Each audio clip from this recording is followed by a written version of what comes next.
ሰላም ጤና ይስጥልን ውድ ተመልካቾቻችን እንደምን ሰነበታችሁ። ይህ ሳምንታዊው አገልጋይ ፕሮግራም ነው።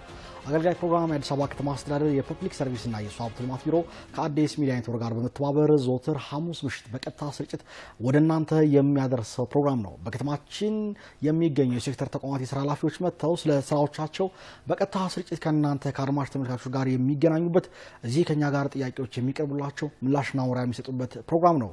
እንደተለመደው በሰዓታችን ተገናኝተናል። ዛሬ የምንቆይበት ተቋም በከተማ አስተዳደሩ በተለይም ከማህበረሰቡ ጋር ጥብቅ ቁርኝት ያለው ተቋም ነው። በአዋጅ ቁጥር 84/2016 ደግሞ ወደ 9 የሚጠጉ ተልእኮች ተሰጥተውታል። ይህ ተቋም የአዲስ አበባ ከተማ አስተዳደር የሲቪል ምዝገባና የነዋሪዎች አገልግሎት ኤጀንሲ ነው። ይህ ተቋም ለመሆኑ በአዋጅ ምን ስልጣን ሰጥቷል የሚለውን የተወሰኑ ነጥቦች እንመልከት። እንግዲህ በከተማ አስተዳደሩ የወሳኝ ኩነት ምዝገባን በበላይነት የመምራት፣ የማስተባበር፣ የመመዘገብ የመቆጣጠር ስልጣን ይወስዳል። የነዋሪነት የመታወቂያና ሌሎች ነዋሪዎች አገልግሎት ይሰጣል። የክብር መዝገቦች ዝግጅትና ስርጭት፣ የመረጃ አጠቃቀም ስርዓትን እንዲሁም ሌሎችን ተግባራት ይከውናል። የወሳኝ ኩነት ምዝገባ አስፈላጊነት አስመልክቶ የተለያዩ ዘዴዎችን በመጠቀም ግንዛቤ መፍጠር ወይም እንዲፈጠር የማድረግ፣ የወሳኝ ኩነት ምዝገባ የጥራት ሽፋን ደረጃን ለመገምገም ለመቆጣጠር የሚያስችል ጥናት የማካሄድ፣ በወሳኝ ኩነት ምዝገባ ብሔራዊ መታወቂያ አዋጅ መሰረት የተሰበሰቡ መረጃዎችን አግባብ ላለው የፌዴራል አካል በወቅቱ የማስተላለፍ፣ በቴክኖሎጂ በመታገዝ የዲሞግራፊና የባዮሜትሪክስ የሰዎች መረጃ ይመዘግባል፣ አገልግሎት ይሰጣል፣ ያስተዳድራል፣ ይቆጣጠራል። እንዲሁም ደግሞ የዲጂታል አገልግሎት በከተማዋ ለውጥ ለማሳለጥ የግለሰብ መረጃ መብት በጠበቀ መልኩ የተመዝጋቢዎችን መረጃ እንዳስፈላጊነት ለተቋማት የጋራ ደህንነት ያስጠብቃል የሚሉም ስልጣን ተሰጥቶታል። እነዚህንና መሰል ኃላፊነትን የወሰደው የአዲስ አበባ ከተማ አስተዳደር የሲቪል ምዝገባና ነዋሪዎች አገልግሎት ኤጀንሲ ዛሬ ምሽቱን ከኛ ጋር ቆይታ ያደርጋል። በልደትና ሞት ሰርተፍኬት፣ በመታወቂያ አገልግሎት እንዲሁም በሌሎች ጉዳዮች ላይ ከዚህ ተቋም ጋር ብዙ ትስስር አለንና ሀሎ ብላችሁ ጥያቄ ካላችሁ መጠየቅ ትችላላችሁ። የተቋሙ ዋና ዳይሬክተር አቶ ዮሴፍ ንጉሴ ምሽቱን ከኛ ጋር ያሳልፋሉ። አብራችሁ እንድትሆኑ ጋብዙ ናችሁ። አቶ ዮሴፍ እንኳን ደህና መጡ። እንኳን ደህና ቆያችሁኝ። ምሽቱ እንዴት ነው? መልካም። እንደው የዛሬ ቆይታችን ተቋሙ እንደሚታወቅ የሲቪል ምዝገባ የነዋሪዎች አገልግሎት ወሳኝ ኩነት ተቋም ከእያንዳንዱ ማህበረሰብ ከነዋሪው ጋር ቀጥታ ትስስር ያለው ነው። አሁን ደግሞ ይበልጥ እያንዳንዳችን እንቅስቃሴ በተለይ እዚህ ዲጂታል ዘመን እንደመሆኑ መጠን ፋይላችን ከእናንተ ጋር ትስስር ያለው መሆኑ ለማህበረሰቡ ቅርብ የሆነ ነው። በርካታ ደንበኞች በየቀኑ የሚመጡበት ተቋም ነውና ከማህበረሰቡ ጋር የተሰራጭ ተቋም ነው። ይህን ተቋም በተለይ ባለፉት 4-5 ዓመታት መስተካከል አለበት፣ የህብረተሰቡን የአገልግሎት ፍላጎት ማርካት አለበት፣ አገልግሎት ጥራት ማሻሻል አለበት በሚል በከተማ አስተዳደሩ ሰፊ ስራ ሲሰራ ነበርና ምን ውጤት ተገኘበት? እንደታለመው የሲቪል ምዝገባና ነዋሪዎች አገልግሎት የነዋሪዎችን እርካታ በምን ያህል መጠን ጨምሯል ቢለውን የመነሻ ሀሳብ እናድርገው። መልካም አመሰግናለሁ። ያው የአዲስ አበባ ሲቪል ምዝገባና ነዋሪነት አገልግሎት ኤጀንሲ በአዋጅ የተሰጡትን ስራ እየከወነ ነው ያለው። አሁንም መከወኑን ይቀጥላል። ባለፉት 3 ዓመታት በልዩ ሁኔታ አገልግሎት ላይ በገጠመው ችግር መነሻነት 5 ጉዳዮችን መነሻ አድርጎ ተቋሙን ሪፎርም ማድረግ ጀምሮ አሁንም ያልተቋረጠ አሁንም ያላለቀ የሪፎርም ስራዎችን ይዞ እየቀጠለ ነው ያለው ማለት ነው። እነዚህን ስናይ አንዱ በሪፎርም ውስጥ መታየት አለባቸው ተብሎ እንደ ተቋም የተያዙት ከቴክኖሎጂ ጋር ተያይዞ አንዱ ዋነኛው አጀንዳችን ነበር። ከዛ ውጪ ከአሰራር ጋር ትልቁና ወሳኝ ሶስተኛው ከአደረጃጀት አንጻር እሱም በትክክል አደረጃጀቱ መስተካከል ያለባቸው የህግ ክፍል አልነበረውም። የህግ ክፍል ዝርዝሩን በኋላ በደንብ ሄደን እንሄድበታለን ብዬ አስባለሁ። አራተኛው የሰው ኃይል አቅም ግንባታ ጋር ተያይዞ ይሄንን በተጨማሪ አራተኛው አጀንዳ አድርጓል። ሌላው ምቹ የስራ ቦታዎችን መነሻ አድርጎ እነዚህ ላይ በጣም ሰፊ ችግሮች እንደ ተቋም ገጥሞን ነበር። እነዚህ ችግሮች መፈታት ስላለባቸው እነዚህን ችግሮች ይዞ ባለፉት 3 ዓመታት ሪፎርም ሲያደርግ ነው የነበረው። ከነዚህ አንጻር ያለቁ ሪፎርም አያልቅም፣ ቀጣይነት አለው። ነገር ግን ብዙ ለውጥ ያመጣንባቸው ሁኔታዎች አሉ። ከነዚህ አንጻር አሁንም ደግሞ የሚቀሩ ነገሮች አሉ። ህብረተሰባችንም ሊያውቅ ይገባል ብዬ የማስበው አንዱ የሚቀረን ወደሚቀሩት ጉዳይ መጣላ አቋርጣት መልካም። እሺ፣ አሰራር፣ ቴክኖሎጂና የሰው ኃይል ስምሪት ብለውኛል። እስኪ እዚህ ላይ እናተኩር። አሰራራችሁ ምን ስለተቀየረ ምን ውጤት ተገኘበት? የቴክኖሎጂ ለውጣችሁ አገልግሎቱን በጥራት ከብልሹ አሰራር በማስቀረት የነዋሪዎችን ፍላጎት በፍጥነት ከመመለስ አንጻር ምን አመጣ? አደረጃጀቱስ እንዳሉት የሰው ኃይል ጉልበታችሁን በማስተካከል እስከ ወረዳ ያለው መዋቅራችሁ ተጨማሪ ደግሞ ክላስተሮችን ተከትሎ የማህበረሰቡን ፍላጎት ምን ያህል ደረጃ ያረካ ነው? ከአሰራር አንፃር ባለፉት ጊዜያት የነበረው ግልጽ የሆነ የህትመት ስርጭት አሰራር አልነበረው እውነት ለመናገር ከዚህ አንፃር መመሪያ ቁጥር 1 የህትመት ስርጭት ሂደቱን በትክክል ሪፎርም ማድረግ አስፈላጊ ስለነበር ህትመቶች ከዚህ በፊት እንደምታውቁት ወደ 20 ሚሊዮን የሚሆኑ ህትመቶችን የማስወገድ ስራ ሰርተናል። ምክንያቱም ህትመቶቹ ታተሙ በየቤቱ ነው የነበረው። ስለዚህ ከዚህ አንፃር እነዛ ህትመቶች እንደተፈለገ የፈለገው ሰው ጽፎበት ነበር የሚሰጠውና ይሄን ስርዓት የማስያዝ ስራ አንዱ በአሰራር የተፈታው አንዱ ትልቁ ነገር ይሄ ነው። ከዛ ውጪ ግልጽ የሆነ መመሪያ ቴክኖሎጂን የሚደግፍ መመሪያ አልነበረም። በዚህ መሰረት መመሪያ 145 2015 በጀት ዓመት ላይ ይሄ መመሪያ እንደ አዲስ ማውጣት አሰራር ግልጽና ህብረተሰቡ አገልግሎት ሊያገኝበት የሚችል ግልጽና ፍታዊ ህብረተሰቡ ደግሞ በቴክኖሎጂ አገልግሎት ሊያገኝ የሚችልበትን ሂደት ሊያመቻች የሚችል መመሪያ 145ን በተጨማሪ አውጥተናል። ከአሰራር ጋር ነው። ከአደረጃጀት አንፃር ስናይ በአደረጃጀት ደረጃ እውነት ለመናገር በአንድ ማዕከል ላይ ብቻ የመረጃ ማረጋገጥ ስራ ሲከናወን ነበር፣ በአንድ ቅርንጫፍ ብቻ ማለት ነው። ስለዚህ ይሄ እስከ 1000 ሰው በቀን ወረፋ ይዞ የማይደርሰው አገልግሎቱ የማይደርሰው ለነገ የሚያድርበት ግለሰቦች ነበሩ፣ ተገልጋዮች ነበሩ። ይሄ በጣም ትልቅ ችግር ነበር ህብረተሰቡ ላይ። ስለዚህ አሁን ላይ ግን 3 ቅርንጫፎችን ከፍተናል። እነዛም የ3 ክፍለ ከተሞችን ለየብቻ በነገራችን ላይ ግልጽ እንዲሆን ፈልጋለሁ። የት ቦታ ነው የተከፈቱት? መልካም። የትኞቹ ክፍለ ከተሞች አካታል የሚለው ነገር እዚህ ጋር መረጃ ነው። አንዱ የመገናኛ ቅርንጫፍ አለ። የመገናኛ ቅርንጫፍ ቦሌ፣ ለሚኩራና የካ መሀል መገናኛ ላይ የነበረ ነው ማለት ነው። አሁን ላይ መሶብ ስለመጣ ወደ መሶብ ሄዷል። አገልግሎቱን ወደዛ እዛው ጋር ስለሆነ የማረሰንን ማረጋገጥ ስራ አድርገናል። ነገር ግን በሪፎርም ውስጥ መገናኛ ላይ 3ቱ ክፍለ ከተሞች ነበሩ። ከዛ ውጪ ንፋስ ስልክ አቃቂና ኮልፌን ደግሞ መሀል ንፋስ ስልክ ላይ መብራት ላይ ቅርንጫፍ ተከፍቶ እዛ አገልግሎት እየተሰጠ ነው። አሁንም መብራት ከፍ ብሎ ነው ያለው። እዛ ቦታ ላይ አሁንም አገልግሎት እየተሰጠ ነው ያለው። ቀጣይነት ያለው ነው ይሄ። ስለዚህ 3ቱ ክፍለ ከተሞች እነዚህ ናቸው። በፊት አቃቂ የነበረ ሰው ወደ ማዕከል መጥቶ ማለት አዲሱ ገበያ ሸገር መናፈሻ ግቢ ውስጥ ነው ቢሮአችን ያለው። እዛ ድረስ መጥቶ ነበር ሰነድ የማረጋገጥ ስለሚከናወነው። ስለዚህ ይሄን አስቀርቷል አደረጃጀቱ ማለት ነው። ስለዚህ ህብረተሰቡ ወደሚቀርበው ሄዶ አገልግሎት ሊያገኝ የሚችልበት አቶ ዮሴፍ ካክሮት ጋር ስልክ ስላለ ስልክ እንቀበልና እንመለሳለን። ሄሎ ጤና ይስጥልኝ። እንዴት አመሹ? እግዚአብሔር ይመስገን። ሰላም አመሹ? ይመስገን። ማን እንበል? ከየት ነው? ከንፋስ ስልክ ላስታ ወረዳ 2። ማን እንበል? ስሞትን? ግርማ። ጥያቄዎት ምንድነው አቶ ግርማ?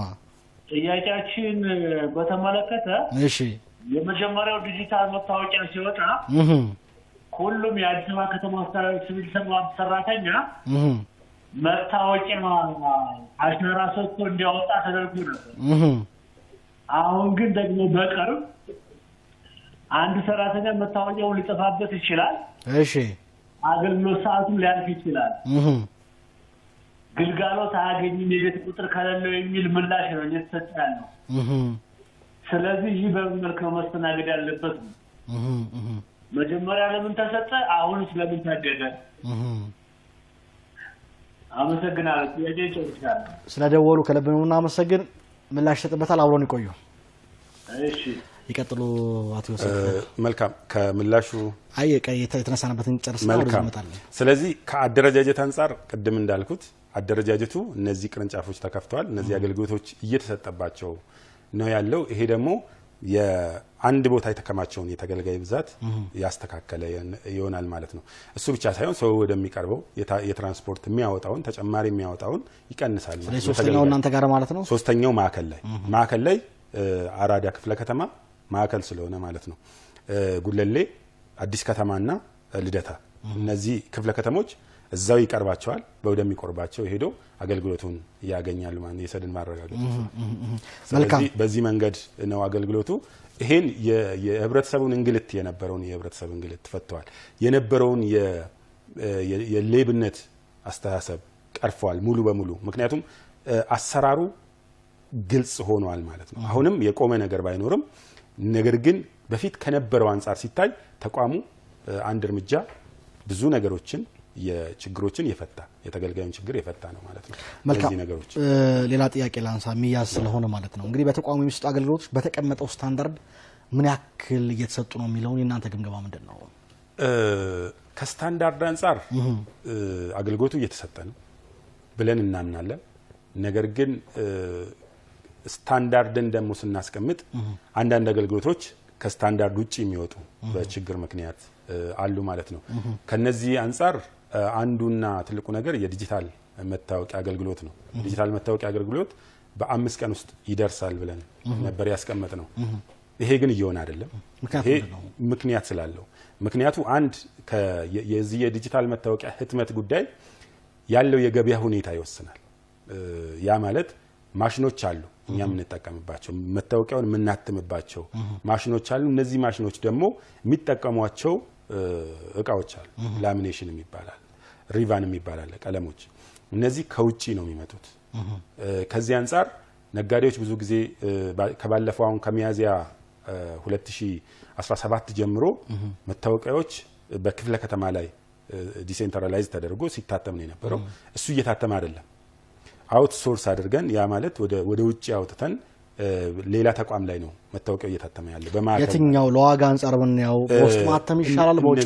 ማተም ይሻላል አቶ ዮሴፍ እዚህ ላይ ከዋጋ አንፃር ሳይሆን እቃው ሊገኝ አልቻለም የላሚኔሽን የሚባል አለ መታወቂያው ከታተመ በኋላ ላሚኔት መደረግ አለበት ምክንያቱም ላሚኔት ካልተደረገ ያ መታወቂያ ይለቃል ስለሚለቅ ያ መታወቂያ ምን መደረግ አለበት ማለት ላሚኔት መደረግ አለበት ያንን ላሚኔሽን ደግሞ ጨረታ አሸንፎ ሊያስገባ የነበረው ነጋዴ ሳያስገባ ቀርቷል ሊያስገባም አልቻለም ኦሬዲ በክስ ሂደት ላይ ነው ያለው የነበረው የገበያ ሁኔታ በጨረታ ካሸነፍኩበት በላይ ሆኖብኛል በሚል ሊያስገባልን አልቻለም ከዛ በኋላ ድጋሚ ሌላ ጨረታ ወጥቷል ክፍለ ከተሞችስ እንዲያትሙ ከተደረገ በኋላ አንድ ክፍለ ከተሞች ማተሚያ ማሽን አልነበራቸውም እስከ ቅርብ ጊዜ ድረስ በዚህ ምክንያቱም የህትመት ሁኔታ ሲዘጋይ ቆይቷል በነገራችን ላይ ጥያቄ መልሱልኛል ስልክ ስላለ ስልክ እንቀበል መልካም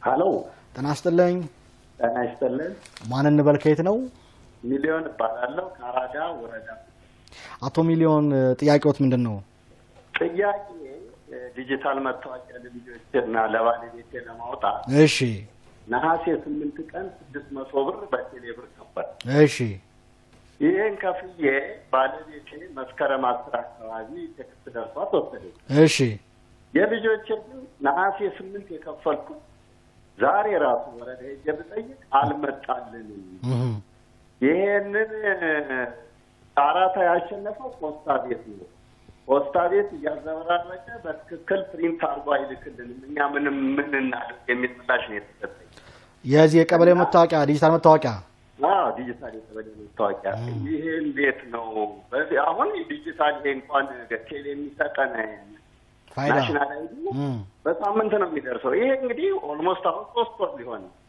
ይሄ ተገቢ ነው ወይ ያሸነፈው ድርጅት አይጠየቅም ወይ በአግባቡ ፕሪንት አርጎ ካልሰጠ ለከፈልነው ገንዘብ አገልግሎት በተገቢው ጊዜ ማግኘት አለብን በያስባለውና ይሄ እንዴት ያውጣል አላዝ መልካም ስለደወሉ ከልብ እናመሰግናል አሁን ይሄን ጥያቄ መልሳሉ አያይዘው ይቀጥሉ አቶ ሚሊዮን ጥያቄ በደጋም ስለሚመሳሰል ይቀጥሉበት እርግጠኛው የምናገረው የአቶ ሚሊዮን ጥያቄ የዲጂታል መታወቂያ ነው ሁለት አይነት መታወቂያዎች አሁን ከተማ ውስጥ ህብረተሰቡም እንዲረዳ የምፈልገው አንደኛው የነዋሪነት መታወቂያ የሚባለው የቀበሌ ላይ የሚሰጠው በወረዳ የሚሰጠው የኛ ተቋም የሚሰጠው የዲጂታል የነዋሪነት መታወቂያ ይባላል ሁለተኛው የፋይዳ መታወቂያ አለ እሱም ዲጂታል መታወቂያ ይባላል የፋይዳ መታወቂያ ነው እሳቸው ያነሱት ምክንያቱም መታወቂያ ነው የፋይዳ ስራቸው አይደለም ማለት የፋይዳ ነው ከብሩ አንፃር የኛ መታወቂያ 100 ብር ነው ፖስታ ቤት አይታተምም ቴሌም አይታተምም ጨረታም ያሸነፈ አካል የለም ግልጽ ማድረግ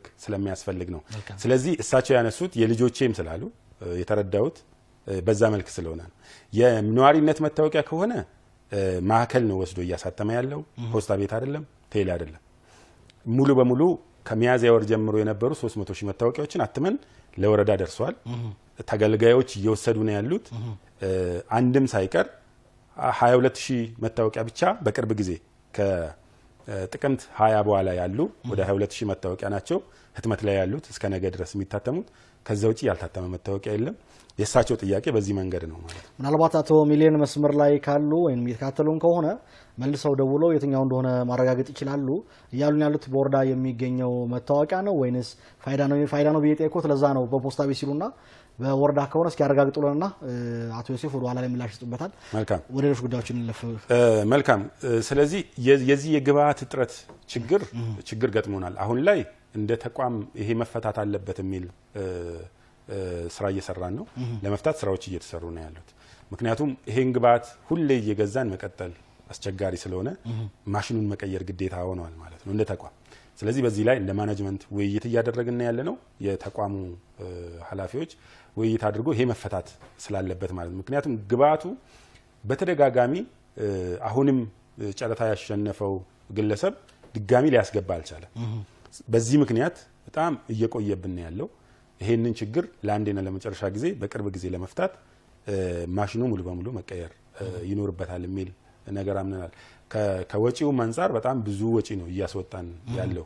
እስከ 200 ብር ድረስ እናወጣበታለን። ለተገልጋይ በ100 ነው እያስከፈልን ያለ። መንግስት ብዙ ድጎማዎችን እያደረገ ነው በዚህ ላይ። ስለዚህ ይሄን መቅረፍ የሚቻለው ደግሞ ማሽኑ የሚጠቀማቸውን ላሚኔሽንና ሪቫን መቀየር ይኖርበታል ብለን እናምናለን። በዚህ ልክ እየተሰራበት ነው። ስለዚህ ስታንዳርድ ጉዳይ ወጥ ያልሆነ በዚህ ምክንያት ነው የዚህ የመታወቂያ ጉዳይ ነው እንጂ ከዛ ውጪ ያሉት አገልግሎቶች በስታንዳርድ እየተሰጡ ነው ያሉት። ምንድነው መሰለው አቶ ዮሴፍ እንዲያብራሩ ስለፈለኩ ነው። እንግዲህ መረጃዎችን ሳይ በእናንተ በኩል 26% የሚሆነው በስታንዳርዱ መሰረት እየሰጣችሁ አገልግሎቶቻችሁን፣ 8% የሚሆኑ ከስታንዳርድ በታች ነው የሚል ያስቀምጣል። 66% ደግሞ ከስታንዳርድ በላይ እየሰራን ነው የሚለውና 8% መታወቂያ ብቻ ነው፣ ሌሎች አገልግሎቶች አይጨምርም። መታወቂያና የተለያዩ ጊዜያት ደግሞ ችግሮች ሊገጥሙ ይችላሉ። ከዚህ ከኔትወርክ ከሲስተም ጋር ተያይዞ ሊገጥሙ የሚችሉ ችግሮች ስላሉ ሊሆን የሚችሉት እነዚህ ነገሮች እነዚህ ናቸው 8% ተብሎ የሚቀመጡት። በሲስተም አንዳንድ ወረዳዎች አሁን አገልግሎት ሰው እንደሄደ አግኝቶ አይወጣም። ወረፋዎች አሉ። የተወሰኑ 10 ወረዳዎች የለየናቸው ወረዳዎች አሉ የተገልጋይ ብዛት የሚበዛባቸው። አሁን መሀል ከተማ ላይ ሳይሆን ወደ ዳር ስንወጣ ወደ ቡልቡላ ስንሄድ ቦሌ ወረዳ 12ን ስናይ ሌሎች ወረዳዎችም አሉ። ተገልጋዮቻችንን በደንብ በግልጽ እያነሱልን የነበሩት ለሚኩራ 14 እናቃቸዋለን፣ ለሚኩራ 2 እነዚህ የምንላቸው ወረዳዎች እነዚህ ወረዳዎች በግልጽ ለመናገር የህዝብ ብዛቱ የሌሎች ወረዳዎች 3-4 እጥፍ ናቸው። የኔ ጥያቄ ወደ ኋላ አነሳዋለሁ ብዬ ነው ያመጣሁትን ሀሳብ ነው ወደፊት ያመጡብኝ። የወረዳ 12ን ለምሳሌ ቦሌን ብናይ ከ400,000 ህዝብ ላይ ያለነሰ ነው ያለው። ትክክል። እንደ ሌሎች ወረዳዎች ነው መታየት ያለበት። ከናራዳ ከነጌቆስ እና በህዝብ ቁጥር አንፃር በክፍለ ከተማ ያለው ይበልጣል። መልካም። ስለዚህ በአንድ ማዕከል ብቻ እየተባለ እንደነዚህ አይነት አካባቢዎች ለምሳሌ ነው ሄደን ነበር፣ ወደ ኋላ በቪዲዮ ስለምናመጣው እናያለን። እንደዚህ አይነት በርካታ ህዝብ ቁጥር ያለባቸው አካባቢዎችን በአንድ መዳረሻ ብቻ ማስቀመጥ አገልግሎቱን ጥራትም ፍጥነትም አያጓድልም ወይ?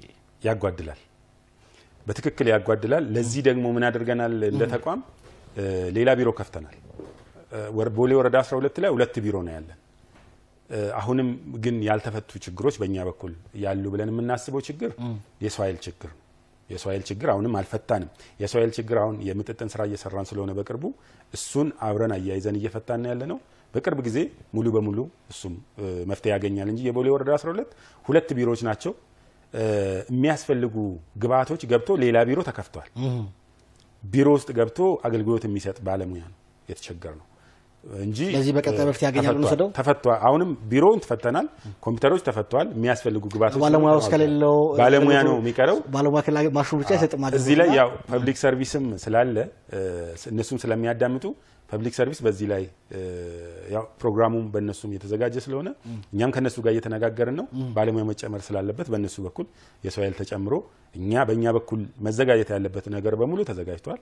ባለሙያ መጨመር ደግሞ በእነሱ በኩል እንደሚያግዙን እርግጠኛ ነኝ። እያገዙንም ስለሆነ ማለት ነው። ስልክ እንቀበል። መልካም። ሄሎ ሄሎ ጤና ይስጥልኝ። ደህና እግዚአብሔር ይመስገን። እግዚአብሔር ይመስገን። ማን እንበል? ከየት ነው? ዘሩ እባላለሁ ከዚህ ለሚኩራ ወረዳ። ሄሎ ለሚኩራ? ወረዳ ስንት? ወረዳ 9። እሺ ጥያቄዎት ምንድነው አቶ ዘሪሁን? ጥያቄ ከነባር ወረዳ ለሚኩራ የነበሩት በልማት ምክንያት ተነስተው ወረዳ 9 አካባቢ የተነሱ ልጆች መታወቂያ እድሳት አንሰጥም የሚል ብዙ እንግልት እየደረሰ ነው ያለው። በተለይ በዚህ በአመት መስከረም ወር ጀምሮ እድሳትን አገልግሎት አንሰጥም፣ ባለፈው ክረምት ሐምሌ ጀምሮ ማለት ነው። ከዛ ጋር ተያይዞ ምንም አይነት የሰነድ አልባ መታወቂያ እድሳት አንሰጥም ብሎ ፋይሎችን ሁሉ መስጠት ከልክለዋል። በተለይ የወሳኝ ኩነት መዝገባና ወሳኝ ኩነት አካባቢ ያሉት። ስለዚህ ብዙ ህዝብ በተለይ ትምህርት ቤት ለማስመዝገብ እንግልት ደርሶብናል እና ያ ከዚህ አንጻር ለምንድን ነው አጠቃላይ ነው ከሰነድ አልባ ጋር እድሳት እንዳይሰጥ የተደረገው? ይህን በግልጽ ሊናውቅ ይገባል። አሁንም ድረስ ይሄ ጉዳይ አልተፈታም። መልካም ስለደወሉ ከልብ እናመሰግናለን አቶ ዘሪሁን። ይከታተሉ፣ ምላሽ እንሰጣለን። ወደ አቶ ዮሴፍ ቀደም ወደ ተደወለ የመጀመሪያው ስልካችን እንሂድና ከነፋስ ስልክ ላፍቶ ወረዳ 2 አቶ ግርማ የደወሉልን ጥያቄ አለ። የዲጂታል መታወቂያ ሁሉም የመንግስት ሰራተኛዎች እንዲያወጡ ተደረገ በወቅቱ። ነገር ግን አሁን ለማደስ እንፈልግ የቤት ካርታ እንዳንድ መሰረታዊ ሆኖ እየቀረበ ነው ያለውና ለምን እንደዚህ ማድረግ አስፈለገ የሚል ጥያቄ ነው። በነገራችን ላይ ይሄ ጥያቄ በአዲስ ሚዲያ ኔትወርክ የፌስቡክ ገጽም የቀረቡ ጥያቄዎች እንደመሆኑ መጠን ካርታ መጠየቁ ለምን አስፈለገ የሚለው የኛም የተመልካቾቻችንም ጥያቄ ነው። መመለስ ይችላሉ። መልካም። የአንድ ግልጽ መሆን ያለበት ጉዳይ አለ። የነዋሪነት መታወቂያ ማለት አንድ ሰው የመኖሪያ አድራሻውን የምናውቅበት፣ እዚህ ቦታ ነው የሚኖረው፣ የሆነ ጥፋት ቢያጠፋ፣ የሆነ ችግር ቢፈጠር፣ የሆነ አደጋ ቢደርስበት ለግለሰብም ጭምር የሚያገለግል እዚህ ቦታ ነው የሚገኘው የሚለውን ነገር የምናውቅበት የነዋሪነት መታወቂያ። መንገድ ላይ ወድቆ ቢገኝ ያ ሰው በሆነ ችግር መንገድ ላይ ቢወድቅ ተነስቶ ወደ ቤቱ የሚሄድበት ከቤቱ ጋር የሚገናኝበት ማለት ነው። ነዋሪነት መታወቂያ ማለት ከሌሎች ነገሮች ይለያል ማለት ነው። ስለዚህ መታወቂያ 3 ነገሮችን መነሻ አድርጎ ነው የሚሰጠው። አንደኛ የመኖሪያ አድራሻ የግድ ነው። ይሄ የመኖሪያ አድራሻ ደግሞ ምን ያስፈልገዋል? አንደኛ የግል ቤት ከሆነ የግል ቤት ካርታ ያስፈልገዋል። ፋይል ሲከፈት መጀመሪያው ነው የሚከፈትበት አሰራር ያ ስለሆነ። ሁለተኛው የመንግስት ቤቶች አሉ። የመንግስት ከመንግስት ቤት ጋር ውል የፈጸሙበት ውል ያስፈልጋል።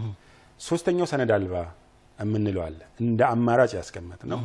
ሰነድ አልባ ደግሞ ምን ያስፈልገዋል? ሰነድ አልባ የተባለው ቦታ ቤት የተሰራበት ህጋዊ ሊሆን ይችላል አይችልም የሚለውን የቅድሙንም ጥያቄ አያይዤ ልመልስ ብዬ ነው ለሚኩራ 10 ላይ።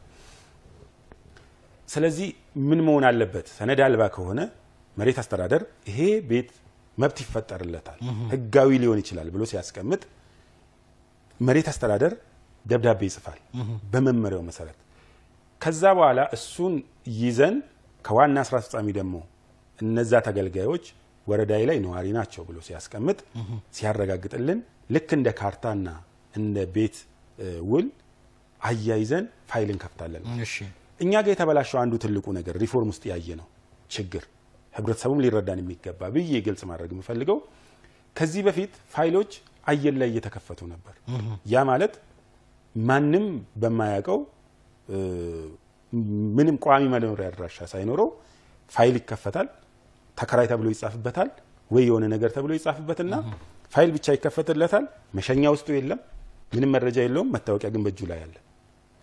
ስለዚህ ይሄን መታወቂያ ማን ነው የሰጠው? እንዴት ነው የተሰጠው? መቼ ነው የተሰጠው? ማን ነው ይሄ ሰው ብለን ልናቅ የምንችልበት ሂደት አልነበረም። ስለዚህ ይሄንን አሰራር ማስያዝ ግዴታ ስለነበር 3ቱ የፋይል አከፋፈት ሂደቶች ግልጽ መሆን አለባቸው ብለን አስቀምጠናል።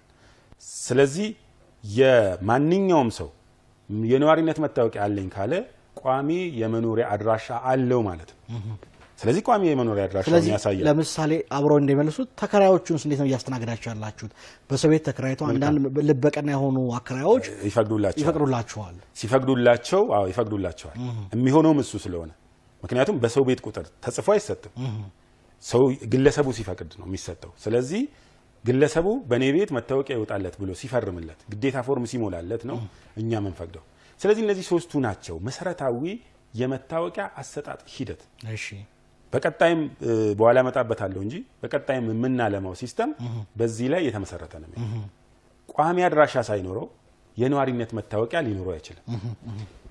ቋሚ አድራሻ ያለው ሰው ጋር ተጠግቶ ማውጣት ይችላል ያ አሰራር ስላለ። ስለዚህ ይሄ በግልጽ መታወቅ ስላለበት ካርታ የሌላቸውን ከዚህ በፊት ካርታ የሌላቸው አየር ላይ የተሰጡ መታወቂያዎችን ወደ ስርዓት ማስገባት ስላለብን ዲጂታል ማለት ሲስተም ላይ ያለ ይሄ ግለሰብ መታወቂያ ሲታደስለት ሲስተም ላይ ታይቶ እንደፈለገ ማደስ እንዲችል ነው። ያ ስለሆነ ይሄ ቋሚ አድራሻ መኖር ስላለበት ይሄ መታወቂያ ከዚህ በፊት ፋይል ላይ ምንም ከሌለ ሰነድ አልባ ከሆነ ከመሬት አስተዳደር የወረዳ መሬት አስተዳደር ይጽፍላቸዋል ደብዳቤ። እሱ ደብዳቤ ከተጻፈ በኋላ አገልግሎት እያገኙ ነው የነበረው። ነገር ግን አሁን ላይ መሬት አስተዳደር ወረዳ ላይ ታጥፏል እንደምናውቀው። ይሄ በግልጽ ሁሉም ስለሚያውቅ ወደ ክፍለ ከተማ ሄዷል አገልግሎቱ። ስለዚህ ክፍለ ከተማ ላይ አገልግሎት እስኪጀመር ድረስ በእኛ በኩል በእጃቸው ላይ የነበረው መታወቂያ ቅድም እንዳሉት ተገልጋያችን ግልጽ እንዲሆንላቸው ደብዳቤ አውርደናል እንዲተፈቅዷል ማለት ነው። አሁን መሬት አስተዳደር ወረዳ ላይ ስለሌለ ወረዳ ላይ ያለ ዋና ስራ አስፈጻሚ ከጻፈላቸው ነዋሪ መሆናቸውን ካረጋገጠ እሱን አያይዘን ፋይሉ ላይ ለልጆቻቸውም ለቤቱ ባለቤትም አገልግሎት እንዲያገኙ እያደረግን ያለ ነው። ይሄን ተገልጋዮችን በግልጽ ማወቅ ስላለባቸው ማለት ነው። ከዛ ውጪ ካርታ ያልነበረው ቤት ከሆነ ሰነድ አልባ ነው ማለት ነው። ወይ ካርታ ይኖረዋል ካርታ የለውም የግል ቤት ነው ከተባለ ደግሞ ሰነድ አልባ ነው ማለት ነው። እንደው ሳቻናሱ ተቋም ውስጥ ያለን ነው በተቋማችን ነው መታወቂያ እንድናገኝ ያገኘው ነው የሚል ነገር ነው። ወደዛ እየመጣው ነው። የመንግስት ሰራተኞች ደግሞ በ2013 ዓ.ም ሰርኩላር ወርዶ ለቤት ምዝገባ በሚል ለሁሉም መንግስት ሰራተኛ ተፈቅዷል። ለአንድ ጊዜ ነው ግን የተፈቀደው። ያ ሰርኩላር የወረደው ለአንድ ጊዜ ነው። ለአንድ ጊዜ ነው ማለት 2013 መታወቂያ የወሰደ ሰው 4 ዓመት ነው የመታወቂያ አገልግሎቱ። 2017 ላይ ኤክስፓየር ያደርጋል። ያ መታወቂያ ኤክስፓየር ሲያደርግ ምንድነው ሊያደርግ የሚችለው? ሊታደስለት ይገባል። የሚታደስለት ግን አሁን ላይ የፈቀር ነው እኛ ቤት ያላቸው የግለሰብ ቤት ፈልጎ መሸኛ መውሰድ ይችላሉ። ምክንያቱም በዛ በወቅቱ ሲሰጥ መሸኛም አላመጡም፣ መሸኛም የለም። ስለዚህ እነዚህ መታወቂያዎች ምን መሆን አለባቸው? መሸኛ ማምጣት እንኳን አሁን ባይችሉ ምን ማድረግ አለባቸው? ቤት ያለ ተጠግቶ ሊያወጣላቸው የሚችል ሰው ፈልጎ በመኖሪያ ቤት መታቀፍ አለበት ይሄ መታወቂያ እንጂ በዚህ አይነት ሁኔታ መቀጠል ስለማይችል ያንንም ግን ታሳቢ የተደረገው አቶ ዮሴፍ ከተማ ውስጥ ያለው ሰው አከራዩ አብዛኛው መንግስት ሰራተኛ በኪራይ ውስጥ ነው የሚኖረው ይታወቃል። የራሳቸው ቤት ይዞታ እንዳላቸው ያላቸው እንደተጠበቀ ሆኖ እነዚህ ለማካተት በሚል ነው በአስተዳደሩ አቅጣጫ የነበረውና አሁንም መንግስት ሰራተኞች በተለያየ ሁኔታ ከክራይ ጋር በተለያየ መልኩ ቤት የመቀየር ሁኔታዎች ይኖራሉና አከራዮቻቸው ፈቃደኛ ሊሆኑ ይችላሉ። ነገር ግን ከተማ አገልግሎት የሚሰጡ ከተማውን የሚያገለግሉ ዜጎች እንደመሆናቸው መጠን ይሄን ታሳቢ ያደረገ ተቋም ውስጥ መኖሩ አረጋግጦ ብቻ መስጠት አይቻልም ወይ? የግድ አከራይን እየፈለጉ ካርታ እየለመኑ መታወቂያ ለማደስ የሚደረገው ጉዞ አንዳንዴም የስራ ሁኔታንም ጭምር የሚጎዳ እንደመሆኑ መጠን ይሄንስ ማየት አልቻላችሁ? መልካም አይተን ፈተናል። የተወሰኑት አሁን የጤና ባለሙያዎችን ሙሉ በሙሉ ፈተናል።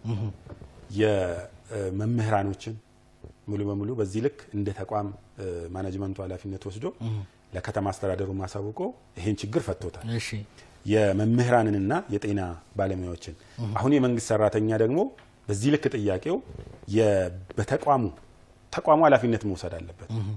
እንደዚህ አይነት ነገሮች ሲፈቀዱ የአገልግሎት የሚሰጡበት ተቋም የኛ ሲቪል ምዝገባ ተቋም ነው። ሲቪል ምዝገባ ውስጥ ያሉትን ሰራተኞች ሲቪል ምዝገባ ኃላፊነት ሊወስድ ይገባል።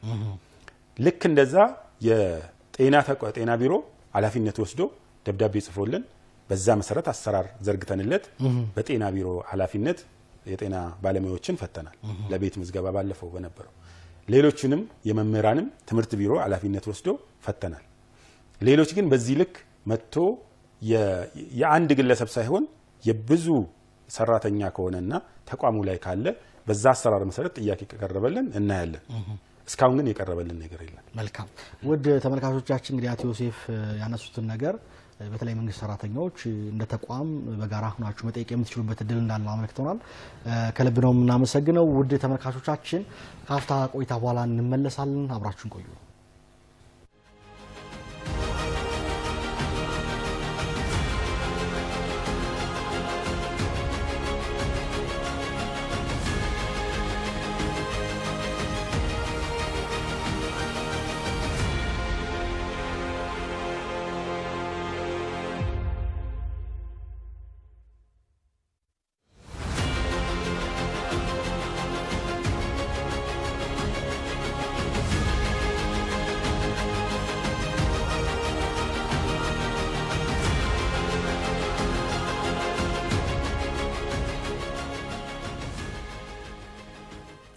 ወደ ተመልካቾቻችን ተመልሰናል። ዛሬ ቆይታ ያደረግን እንገኘው በአዲስ አበባ ከተማ አስተዳደር የሲቪል ምዝገባና የነዋሪዎች አገልግሎት ኤጀንሲን በተመለከተ ነው።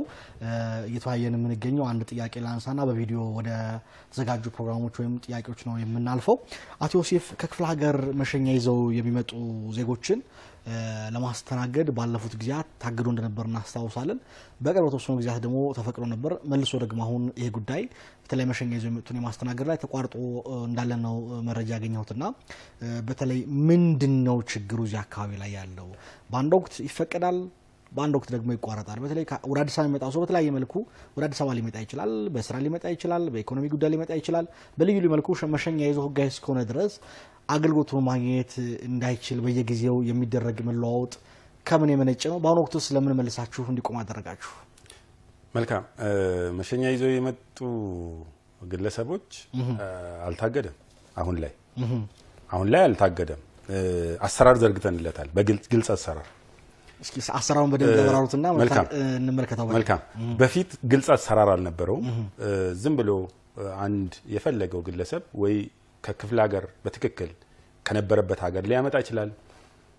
አሊያም እዚሁ ከተማ ውስጥ ደግሞ ብዙ የፎርጀሪ የሚሰሩ ተቋማት በቅርብ ጊዜ እንግዲህ በሶሻል ሚዲያዎች የአዲስ አበባ ፖሊስም የያዛቸው ብዙ ቦታዎች አሉና እነዛ ቦታዎች ላይ ደግሞ የሚመረቱ አሉ። እነዚህ መለየት አይቻልም ነበር በፊት። አሁንም ሙሉ በሙሉ እርግጠኛ ሆነን ፈተናል እያልን ሳይሆን በተወሰነ መንገድ ግን አሰራር ዘርግተናል። አሰራሩ ግልጽ ነው።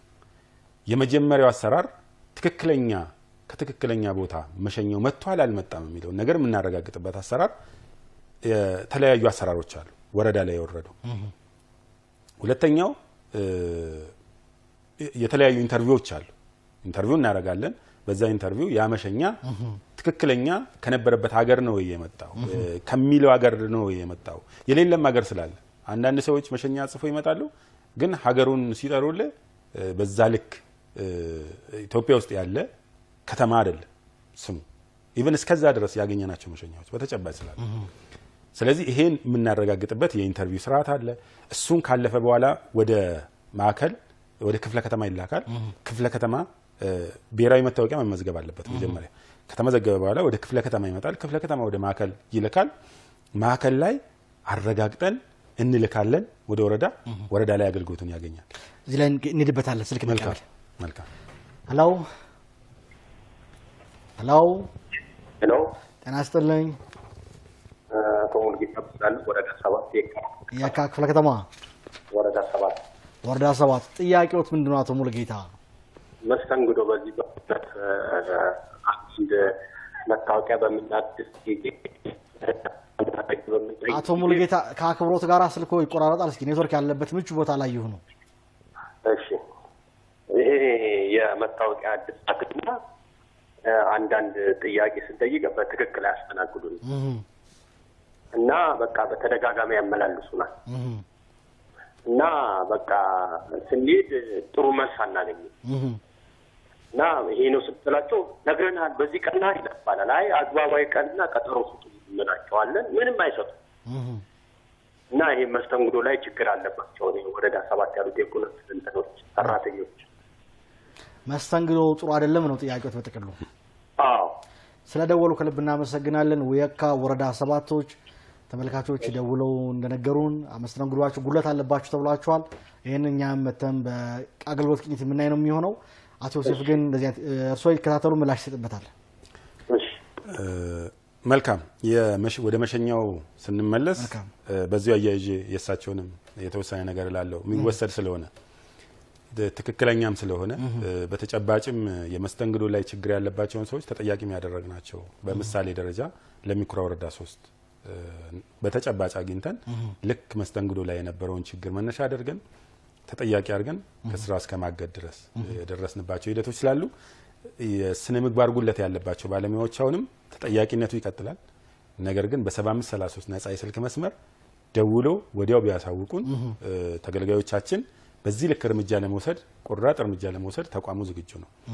ወደ መሸኛው ስመለስ መሸኛው የክፍለ ሀገር መሸኛው አገልግሎት እየሰጠንበት ነው። ግን አሁን ባልኩት አሰራር መሰረት ወደ ማዕከል መጥቶ ከማዕከል ተመልሶ ብሔራዊ መታወቂያ መመዝገቡን አረጋግጠን ፋይል ሆኖ እነዚህ ሰዎች በትክክለኛው መንገድ ይሄ መታወቂያ እዚህ ድረስ ተጣርቶ ማዕከል ድረስ መጥቶ ተጣርቶ ሶስቱን የማጣራት ሂደት ካለፈ በኋላ እየሰጠን ያለ ነው ማለት ነው።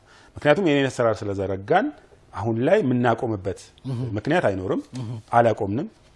ነገር ግን ከክልል ወደ አዲስ አበባ መሸኛ ይዞ ከመጣ አሁን ላይ መብት አለው። የመብት ጉዳይ ነው። የመብት ጉዳይ ስለሆነ ፈቅደናል። ከህዳር 2017 ዓ.ም ከህዳር 1 2017 ዓ.ም ጀምሮ ተፈቅዶ አገልግሎት እየተሰጠ ነው። አሁን ላይ የቆመ ነገር የለም። ቆመ ብሎ ግን የሚያስብ ሰው ካለ ቀርቦ መጠየቅ አለበት። ከ52,000 አካባቢ መታወቂያ ባለፉት 2 ዓመት ታግዶ በነበረበት በእጃችን ላይ ነበረ። አሁን ሙሉ በሙሉ ተሰጥቶ አልቋል። እሱ አሁን ሙሉ በሙሉ አላለቀም። አሁንም ወደ ከ11,000 በላይ የሚሆኑ መታወቂያዎች ይቀራሉ። ያ ማለት ወደ 41,000 መታወቂያ ነው እስካሁን የሰጠ ነው አገልግሎት የሰጠ ነው። አሁን ባልኩት አሰራር መሰረት ሄደን 41,000 መታወቂያ ነው የሰጠ ነው። አሁን አገልግሎት ሰጠናል ለነዚህ ሰዎች። ነገር ግን አሁንም 11,000 የሚሆኑ ለአዳዲሶቹ እየሰጣችሁ ነው። ለአዳዲሶቹም ጭምር 3 ወር ይጠብቃል አሰራሩ። አንድ ሰው ከክፍለ ሀገር መሸኛ ይዞ ከመጣ ለ3 ወር የሚያስመዘግበው ነዋሪ ቤት ውስጥ ፋይሉ መሸኛው ታስሮ ይቀመጣል። ነዋሪ ሆኖ ለመመዝገብ 3 ወር መጠበቅ አለበት። በበፊቱ መመሪያ ቁጥር 3 2010 የነበረው 6 ወር ነበር። ይሄ 6 ወር የነበረውን አሳጥረን ወደ 3 ወር መጥቷል። ስልክ እንቀበላት ይወስ ይባላል። ሄሎ ጤና ይስጥልኝ። ጤና ይስጥልኝ። እንደምን አመሻችሁ? እግዚአብሔር ይመስገን። ማን እንበል? ሶላር ከፒያሳ። ጥያቄዎት ምንድነው? እሺ፣ በሲቪል ምዝገባ ሴክተር ላይ እሺ ያው ስራዎችን ቀልጣፋ ለማድረግ ያው ቀጥታ ከማዕከል ካሜራዎችና መደቃቀኑ የሙስና ስርዓቱን እንዲቆም አድርጎታል። አንዱ ጥሩ ነው። ነገር ግን አሁን መስተካከል አለበት ብዬ የምለው ዜጎች ቀጥታ ለምንድን ነው መታወቂያ ለመውሰድ ሄደው ወዲያውኑ የማይወጣው ካርዱ 15 ቀን 1 ወር ይባልና ወይ ደግሞ ከ15 ቀን ጠብቀው ጊዜው ሲደርስ ራሱ ሲሄዱ አልደረሰም አልመጣም፣ ወይ ደግሞ ሲመጣ ደግሞ የማስታወስ መጥቷል የማለት እንትኑን ለምንድን ነው የሚለው ነው አንደኛው ጥያቄ። ሁለተኛ ጥያቄ እነዚህ ዜጎች ብዙ ዜጎች ከክፍለ ሀገር ያመጡና መሸኛ ይዞ 6 ወር ምናምን ይባላል። በጎን ግን አንዳንድ ቦታ ግን ያው ጊዜው ሳይደርስ የሚሰጣቸዋል እና ለነሱ በመንግስት አሰራር ለሚፈልጉት ነገር ሲሆን ለራሳቸው ያፈጥኑታል። ግን ዜጎች ደግሞ በዚህ ደግሞ ጥሩ አይደለም ማለት የሚፈልጉትን ነገር ቶሎ ለማስፈጸም እየተቸገሩ ነውና የ6 ወር የሚለውን አሳጥሮ ወይም ደግሞ ያ ነገር ማንሳት አይቻልም ወይ ማሳጠር አይቻልም ወይ የሚለውን ጥያቄ ነው። አመሰግናለሁ። ስለደወሉ ከልብ ነው የምናመሰግን። ምላሽ ይሰጥበታል። ይከታተሉ። አመሰግናለሁ። ወደ አቶ ዮሴፍ ልመለስና በተለይ አቶ ሶላርን ጥያቄን ጠይቆትና ወይም ምላሽ ይስጡበትና ይሄኛው ምላሽ ይስጡበትና ወደ መልካም ትክክል ነው። ይቆያል። አሁን ላይ በተለይ እየቆየ ነው መታወቂያ። ነገር ግን አሁን ከቅርብ ጊዜ በኋላ ይሄን ለመፍታት እንደ ተቋም ኃላፊነት ወስደን እየሰራንበት ነው። እስከመቼ ጉዳይ ችግሩ ይፈታል ብላችሁ ታስባላችሁ? ይሄ ባላችሁበት ስታንዳርድ መሰረት ቅድም እንዳልኩ 8% ነው ብለናል እና ሌሎች ተጨማሪ እንዳሉ ሆነው በስታንዳርዱ ባላችሁት በ5 ቀን በ4 ቀን ወዲያውም ከተቻለም ደግሞ እንዳሉት አቶ ሶላር ሰው ገብቶ ወጥቶ አግኝቶ የሚሄድበት ሁኔታ ለመፍጠር እስከመቼ ድረስ ይሄ ነገር ይጠቃላል? እስከመቼ ድረስ የሚለው ያው ግብአት የመግዛት ሂደት ላይ ነን እንዳልኩት ቅድም። አሁን ባለው ማሽን ስለምንቀጥል ግብአት ያዘዝነው ግብአት ውስጥ የተወሰኑት ገብቶልናል። በዛ መሰረት ክፍለ ከተማ ላይ ከሰኞ ጀምሮ ስራዎች ይጀምራሉ። ከዚህኛው ሰኞ ጀምሮ እሺ። ከዛ በኋላ ያለው ስራ ግን ግብአቱ እንደገባልን የላሚኔሽን ችግር ነው እንዳልኩት ማለት ነው።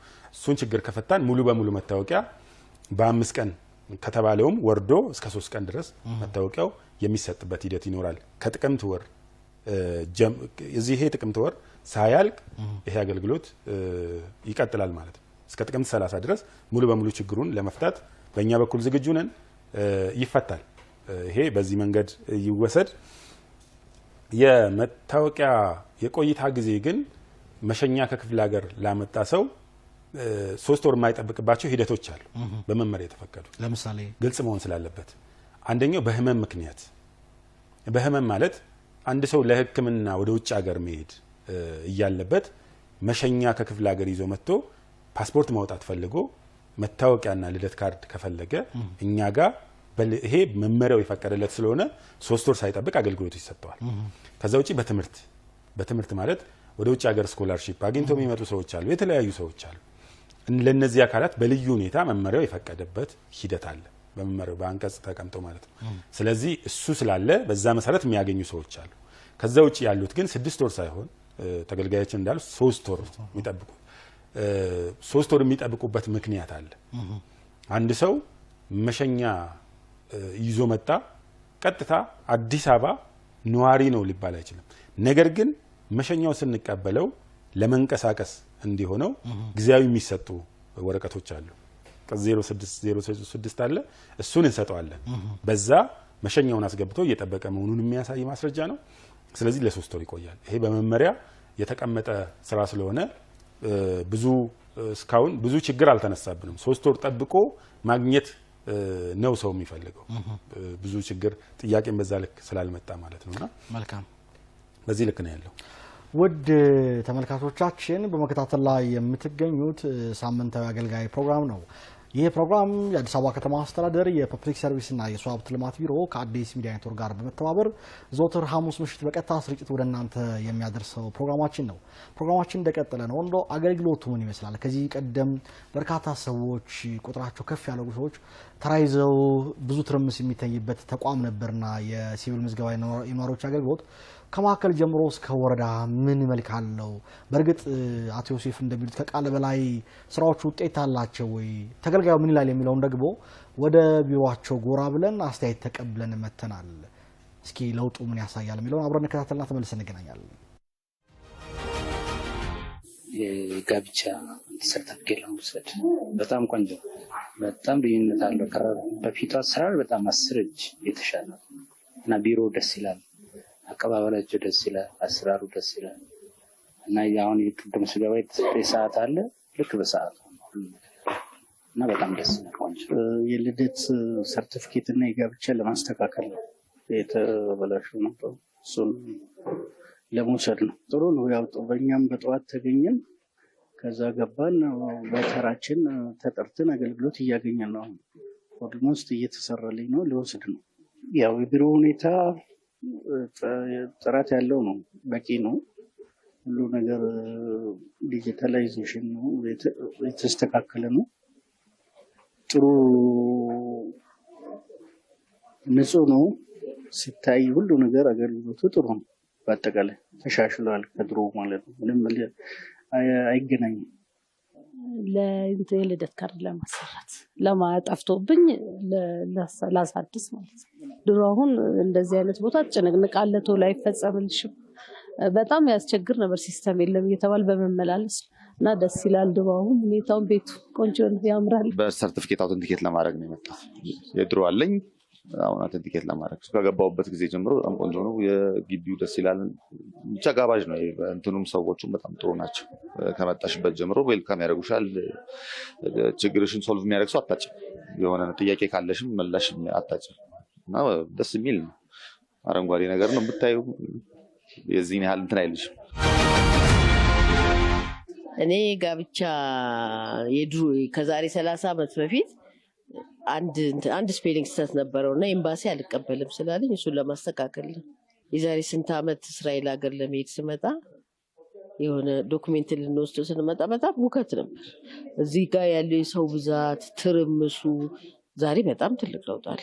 በጣም ደስ የሚል ነው። ገና አሁን አገልግሎቱን ለማግኘት የመጣሁት ግን አጠቃላይ ገጽታው ግን በጣም ቆንጆ ነው። ድባቡ ጥሩ ነው። ቀበሌ ላይ ግን በጣም ብዙ ችግር አለ። በተለይ ሲስተም የመቆራረጥ ነገር በቃ ዛሬ ነው እስከ ወር የሚፈጅበት ሁኔታ ነው። ብዙ ሰውም እየተማረረ ነው። በተለይ መታወቂያ መቀየር በቀን በሰዓታት መጨረስ እንዳለበት ነው። እዚህ እናንተ ጋር አሁን ቀላል ይመስለኛል አሉ የሰዓት ያለ ስታንዳርድ ታይም አለው። እዛ ግን እንደዛ አይነት ነገር አይደለም። ወደ ተመልካቾቻችን ተመልሰናል። መስመር ላይ ስልክ ስላለ ስልክ እንቀበል ደግሞ። ሄሎ አሎ፣ ጤና ይስጥልኝ። ጤና ይስጥልኝ። ማን እንበል? አቶ ወደ ይባላልው። እባክዎት ላስቸግሮት ቴሌቪዥኑን ይዝጉት ወይ ወጣ ብሎ ያነጋግሩን። እሺ ወጥቻለሁ። ማን እንበል? ከየት ነው የደወሉ? አቶ በላይ ይባላልው። ታቃቂ ቃልቲ። ወረዳ ስንት? ወረዳ 7። ጥያቄዎት ምንድነው አቶ በላይ? መታወቂያ በፋይል ነበር ያወጣ ነው። እሺ 94 ዓመተ ምህረት ነበር ያወጣ ነው በፋይል እና አሁን ለማሳደስ ቤት ካርታ ያለው ካላመጣችሁ ተብለን ተከልክለን ያለ መታወቂያ ነው ያለ ነው። ከ94 በኋላ ምን ያህል ጊዜ አሳድሷል? በየአመቱ ያሳድሱ ነበረ? በየአመቱ በየ2 አመቱ እያሳደስን የተጠቀምኩበት ነበርና እሺ አሁን 2017 ጓጉኛ 5 ነው ያለቀው እና አሁን ለማሳደስ ሲሄድ ካርታ ያለው ቤት ያለው ካላመጣ ተባልኩ። ነገር ግን ያኔ ሳወጣ ፋይሉ በራሴ ነበር አንዋሪነቴን አስመስክሬ 3 ምስክሮችን አስመስክሬ ነበር ፋይል የከፈትኩት። እሺ ከዛም በኋላ ግን ለ20 ምናምን አመት እየተጠቀምኩበት ነው መታወቂያውንና አሁን ግን ካርታ ያለው ቤት ቁጥር ያለው ካላመጣችሁ አታሳድሱም ተብለን በፋይሉ ቁጭ ብሏል እስካሁን ድረስ። ስለደወሉ ከልብ ነው የምናመሰግን። ምላሽ ይሰጥበታል። ይከታተሉን። እሺ እናመሰግናለን። አሁንም መስመር ላይ ስልክ ስላለ ሌላ ስልክ እንቀበላለን። ሄሎ ጤና ይስጥልኝ። አብሮ ይስጥልኝ። ሰላም ነው? ይመስገን። ማን እንበል? አደራጀው ቦጋለ ነኝ ከአዲስ ከተማ። አቶ አደራጀው ጥያቄዎት ምንድን ነው? ጥያቄ እኔ አዲስ ከተማ ነዋሪ ነኝ እና ወረዳ 8 ላይ ነው ነዋሪነቴ። እሺ እና ከክፍለ ሀገር ግንቦት 6 2017 መሸኛ አምጥቼ ሁሉንም ነገር ጨርሼ ፋይዳም አስመዝግቤ እስካሁን ምንም ነገር አልመጣልኝም። ወደ ማዕከል ተልኳል ይላሉ። ማዕከል ጥሪ ማዕከሉን ስጠይቅ ምንም ነገር የለም እዛው ጠይቅ በ3 ወር ነው የሚያልቀው ብሎኝ ነበር። ግን አሁን ወደ 5 ወር አለፉ እና አጥጋቢ መልስም የለም ይሰጡኝ። ስለደወሉ ከልብ እናመሰግናለን። አቶ አደራጀው ቦጋለ አዲስ ከተማ ወረዳ 8 ምላሽ እንዲሰጥ እናደርጋለን። ይከታተሉ። እሺ ተመልሰናል። አቶ ዮሴፍ በነገራችን ላይ ደስ የሚለው ነገር እኔም እንደ ቤተሰብ እንደዚህ አይነት በተለይ ለማሳወቅ መጥቼ ነበር በእናንተ ተቋም ውስጥ እዚህ ጉለሌ በሚገኘው ማዕከላችሁ አገልግሎቱ በጣም እንደተሻሻለ ለውጦች እንዳሉበትም እኔም ምስክርነት መስጠት ፈልጋለሁ። ፈጣን ነው ደግሞ ተገልጋዮችም በዚህ መጠን አገልግሎቱን መሻሻሉ ለውጥን እየመሰከሩ ነውና ነገር ግን ደግሞ የቀሪ ቤት ስራዎች አሉ። ከዚህ የበለጠ ነዋሪው እርካታው ከፍ እንዲል እየሰራ እንገኛለን ስላሉኝ ምንድነው እየሰራችሁ ያላችሁት? አስተያየቱ ጥሩ ነው። ከዚህ የበለጠ ደግሞ ሰውን አገልግሎቱን ከፍ ለማድረግ እየሰራ ነው ብለውኛልና ምን አስባችኋል በእናንተ በኩል? መልካም አመሰግናለሁ። ያው ዛሬ አዲስ ሚዲያም ይሄን እድል ስለፈጠረልን ለህብረተሰባችን አሁን የሪፎርሙ አንዱ ጉለት ብለን ሪፎርሙ ላይ ይጎላል ይቀራል ብለን ያሰብነው 2 ትላልቅ ጉዳዮች አሉ። አንደኛው የቴክኖሎጂ ጉዳይ ነው። የቴክኖሎጂ ጉዳይ ቴክኖሎጂ ላይ 2 ትላልቅ ፕሮጀክቶች ተይዞ አላለቁም። እስካሁን በጣም ረጅም ጊዜ ይፈጁ። ባለፉት 3 አመታት እነዚህ ነገሮች መሳካት አለባቸው ብለን ይዘን ያልጨረስናቸው 2 ትላልቅ ጉዳዮች አሉ። አንደኛው ቅድም ሲነሳ እንደነበረው አንዱ መታወቂያ ለምን መጥቶ ሰው ወረፋ ይዛል? ሲስተም የለም፣ መብራት የለም። እነዚህ የሚሉ ችግሮች እንደ ተቋማችን አሁንም ችግር ነው። ስለዚህ ይሄም ሙሉ በሙሉ መቅረፍ አስፈላጊ ስለሆነ አንደኛው ከዚህ ከሲስተም ጋር ተያይዞ ሙሉ በሙሉ የነበረን ሲስተም ከ14 አመት አካባቢ የቆየ ሲስተም ነው። ይሄ ማለት መያዝ ካለበት መረጃና ዳታ በላይ ይዟል። ስለዚህ በጣም የዚህ የአገልግሎት አሰጣጡ ላይ ማነቆ እየሆነብን ነው በተደጋጋሚ። ስለዚህ ይሄን ለመቀየር እየሰራን ያለ ነው። ያው በጣም የከፍተኛ አመራሮቻችን የከተማ አስተዳደርም የሀገርም ከፍተኛ አመራሮች እያገዙን ነው። በዚህ ላይ አዲስ አበባ ላይ ያለውን ችግር መፍታት የሀገርን ችግር መፍታት ነው በሚል ሁሉም ኃላፊነት ወስዶ እያገዙን ነው ያሉት። በአርቲፊሻል ኢንተለጀንስ አዲስ ሲስተም እየለማ ነው በተቋማችን። ይሄ ሲስተም ምንድነው ይዞልን የሚመጣው የሚለው ነገር የተወሰነ ነገር ለማንሳት ሞክራለሁ። አንደኛው ከዚህ በፊት መታወቂያ ሰው መጥቶ እኛ ጋር ወረፋ ካልያዘ እኛ ጋር መጥቶ ካልተመዘገበ አገልግሎት ማግኘት አይችልም። ይሄን ሙሉ በሙሉ የሚቀይር ያ ማለት ሰው በሞባይሉ በእጁ ላይ በያዘው ሞባይል አገልግሎት ማግኘት ይችላል። ሰው እኛ ተቋም ላይ ሳይመጣ ደግሞ ቤት ሆኖ በኮምፒውተሩ ከስሩ ያለውን የቤት ባለቤት ከስሩ ያለውን ግለሰብ መዝግቦ አገልግሎት ማግኘት ይችላል። በሌብነት በኩል ደግሞ የሰው ፋይል ላይ ሰው ተመዝግቦ አገልግሎት ይሰጥ ነበር። እሱ ደግሞ ግለሰቡ በቤቱ ላይ ማንኛውንም ሰው በፈቃዱ ማስመዝገብ ራሱ መዝግቦ እሱ የመዘገበውን እኛ ቬሪፋይ አድርገን መታወቂያውን ሳይውል ሳያድር ፕሪንት አድርገን ብቻ የመስጠት ስራ የምንሰራበትን ሂደት ይሄ ሙሉ በሙሉ ሲስተሙ ለምቶ አልቆ ቴስት እየተደረገ ነው። የኛ የራሳችን ሰርቨር አለ፣ የተቋም ዳታ ሴንተር አለ። በዛ ላይ ተጭኖ ቴስት እየተደረገ ነው። ይሄ ቴስት እየተደረገ ያለው ነገር ተረጋግጦ ወደ ስራ ገብቶ ስራ የሚጀምረው በቅርብ ጊዜ ከጥቅምት 30 በኋላ ይመረቃል።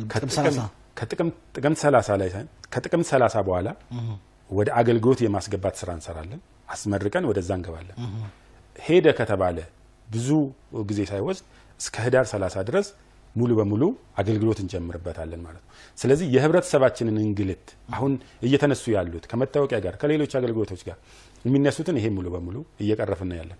ከዛ ውጪ እንደ ትልቅ ነገር ሙሉ በሙሉ የነዋሪ ፋይል ጠፋ፣ የተለያዩ ችግሮች በአዲስ ሚዲያ በኩልም ከዚህ በፊትም ቀርቤ ስመልስ በነበረው ፋይል ጠፋብኝ የሚል ጥያቄዎች አሉ። ህብረተሰባችን ይሄንን እንዲረዱ ይሄ ፋይል እስካን ተደርጎ ሙሉ በሙሉ ወደ ኮምፒውተር መግባት አስፈላጊ ነው ማለት ነው። አሁን ወረዳዎች ላይ ስንሄድ አሁን ላይ ያዘመንና እንጂ ያለነው ፋይሎች የተቀመጡበት አግባብ የሚያስደስት አልነበር። እሱ ሙሉ በሙሉ አሁን ተቀይሯል። የራሱ ሼልፍ ተሰርቶለት በዛ ውስጥ ነው እየተቀመጠ ያለ። ስለዚህ እሱን ምን እያደረግን ነው? አሁን ሙሉ በሙሉ ስካን ተደርጎ ወደ ኮምፒውተር ይገባል። ከዛ በኋላ ሰው ተገልጋዩ የራሱን ቅጽ እዛ ላይ ያለውን ሰው በዛው ላይ የሚያይበት ሂደት ይኖራል ማለት ነው። ስለዚህ እነዚህ ስራዎችና 22 ወረዳዎችን ደግሞ ለይተን መብራት የሚጠፋባቸው ወረዳዎች ሶላር ሲስተም እየገጠምና ያለ ነው። ይሄ ስራ ተጀምሯል። መልካም። ስለዚህ እነዚህ ችግሮች ሙሉ በሙሉ የህብረተሰባችን ችግር ያልተቀረፉ በሪፎርሙ ያልተመለሱ ትላልቅ ችግሮች ናቸው ብለን በ2018 በጀት ዓመት ይዘን እየሰራንበት ነው። ሙሉ በሙሉ ይሄን ለማሳካት በቅርብ ጊዜ ለውጦችን በዚህ ተቋም ላይ ህብረተሰባችን ያያል ብለን እናምናለን። ይሄን በእርግጠኛ ነን። ሁለተኛው ነገር አሰራር ላይ ያለው መመሪያ ላይ ቅድም ሲነሱ የነበሩ አንዳንድ ጉለቶች አሉ። መመሪያውንም የተሟላ አይደል፣ መመሪያ 145 እሱም መሻሻል አለበት በሚል ህግ ክፍል ወስዶ ስራ እየሰራ ነው።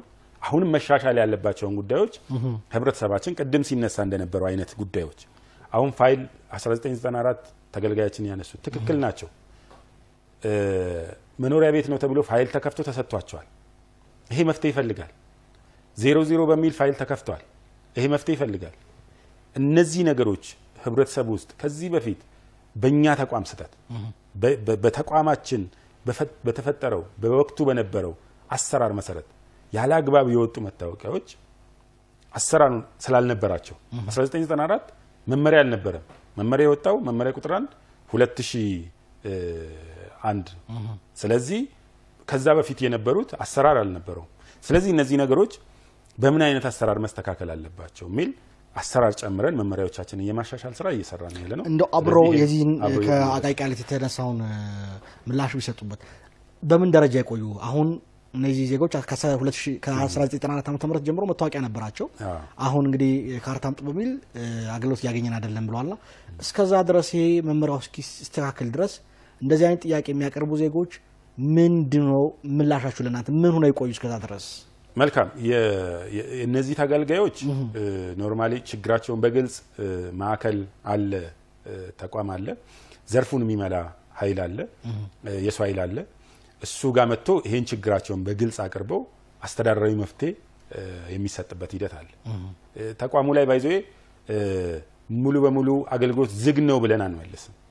አስተዳደራዊ መፍትሄዎች አሉ። መንግስትንም ህዝብንም የማይጎዱ ችግሮች ከሆኑ አስተዳደራዊ መፍትሄ እንሰጣለን እንደ ተቋም። ይሄን በከተማ አስተዳደር ደረጃ ተነጋግረን ከተማ አስተዳደሩም አግዞ በዚህ ልክ የከተማ አስተዳደር ውስጥ ያው ተጠሪነታችን ለስራ አስኪያጅ ጽህፈት ቤት ስለሆነ ስራ አስኪያጅ ጽህፈት ቤትም ኃላፊነት ወስዶ በዚህ ላይ ተነጋግረን ችግሮቹን እየፈታን ያለነው እስካሁን ከዓመት በላይ በኖረበት ከተማና መታወቂያ የለህም ቤት ካርታ የለህም በሚል መታወቂያ መከከል ትክክል አይሆንም እንፈታለን። መልካም ይሄ ነው ውድ ተመልካቾች እንግዲህ እንደሚፈታ ቃል ገብተዋል። በማከል ሂዳችሁ ዳይ ችግር ያለባችሁ ጥያቄያችሁ በማቅረብ በዛው ባለው አስተዳደራዊ ሁኔታ እንዲተገላችሁ ማድረግ ትችላላችሁ የሚል ማር ሰጥቷል።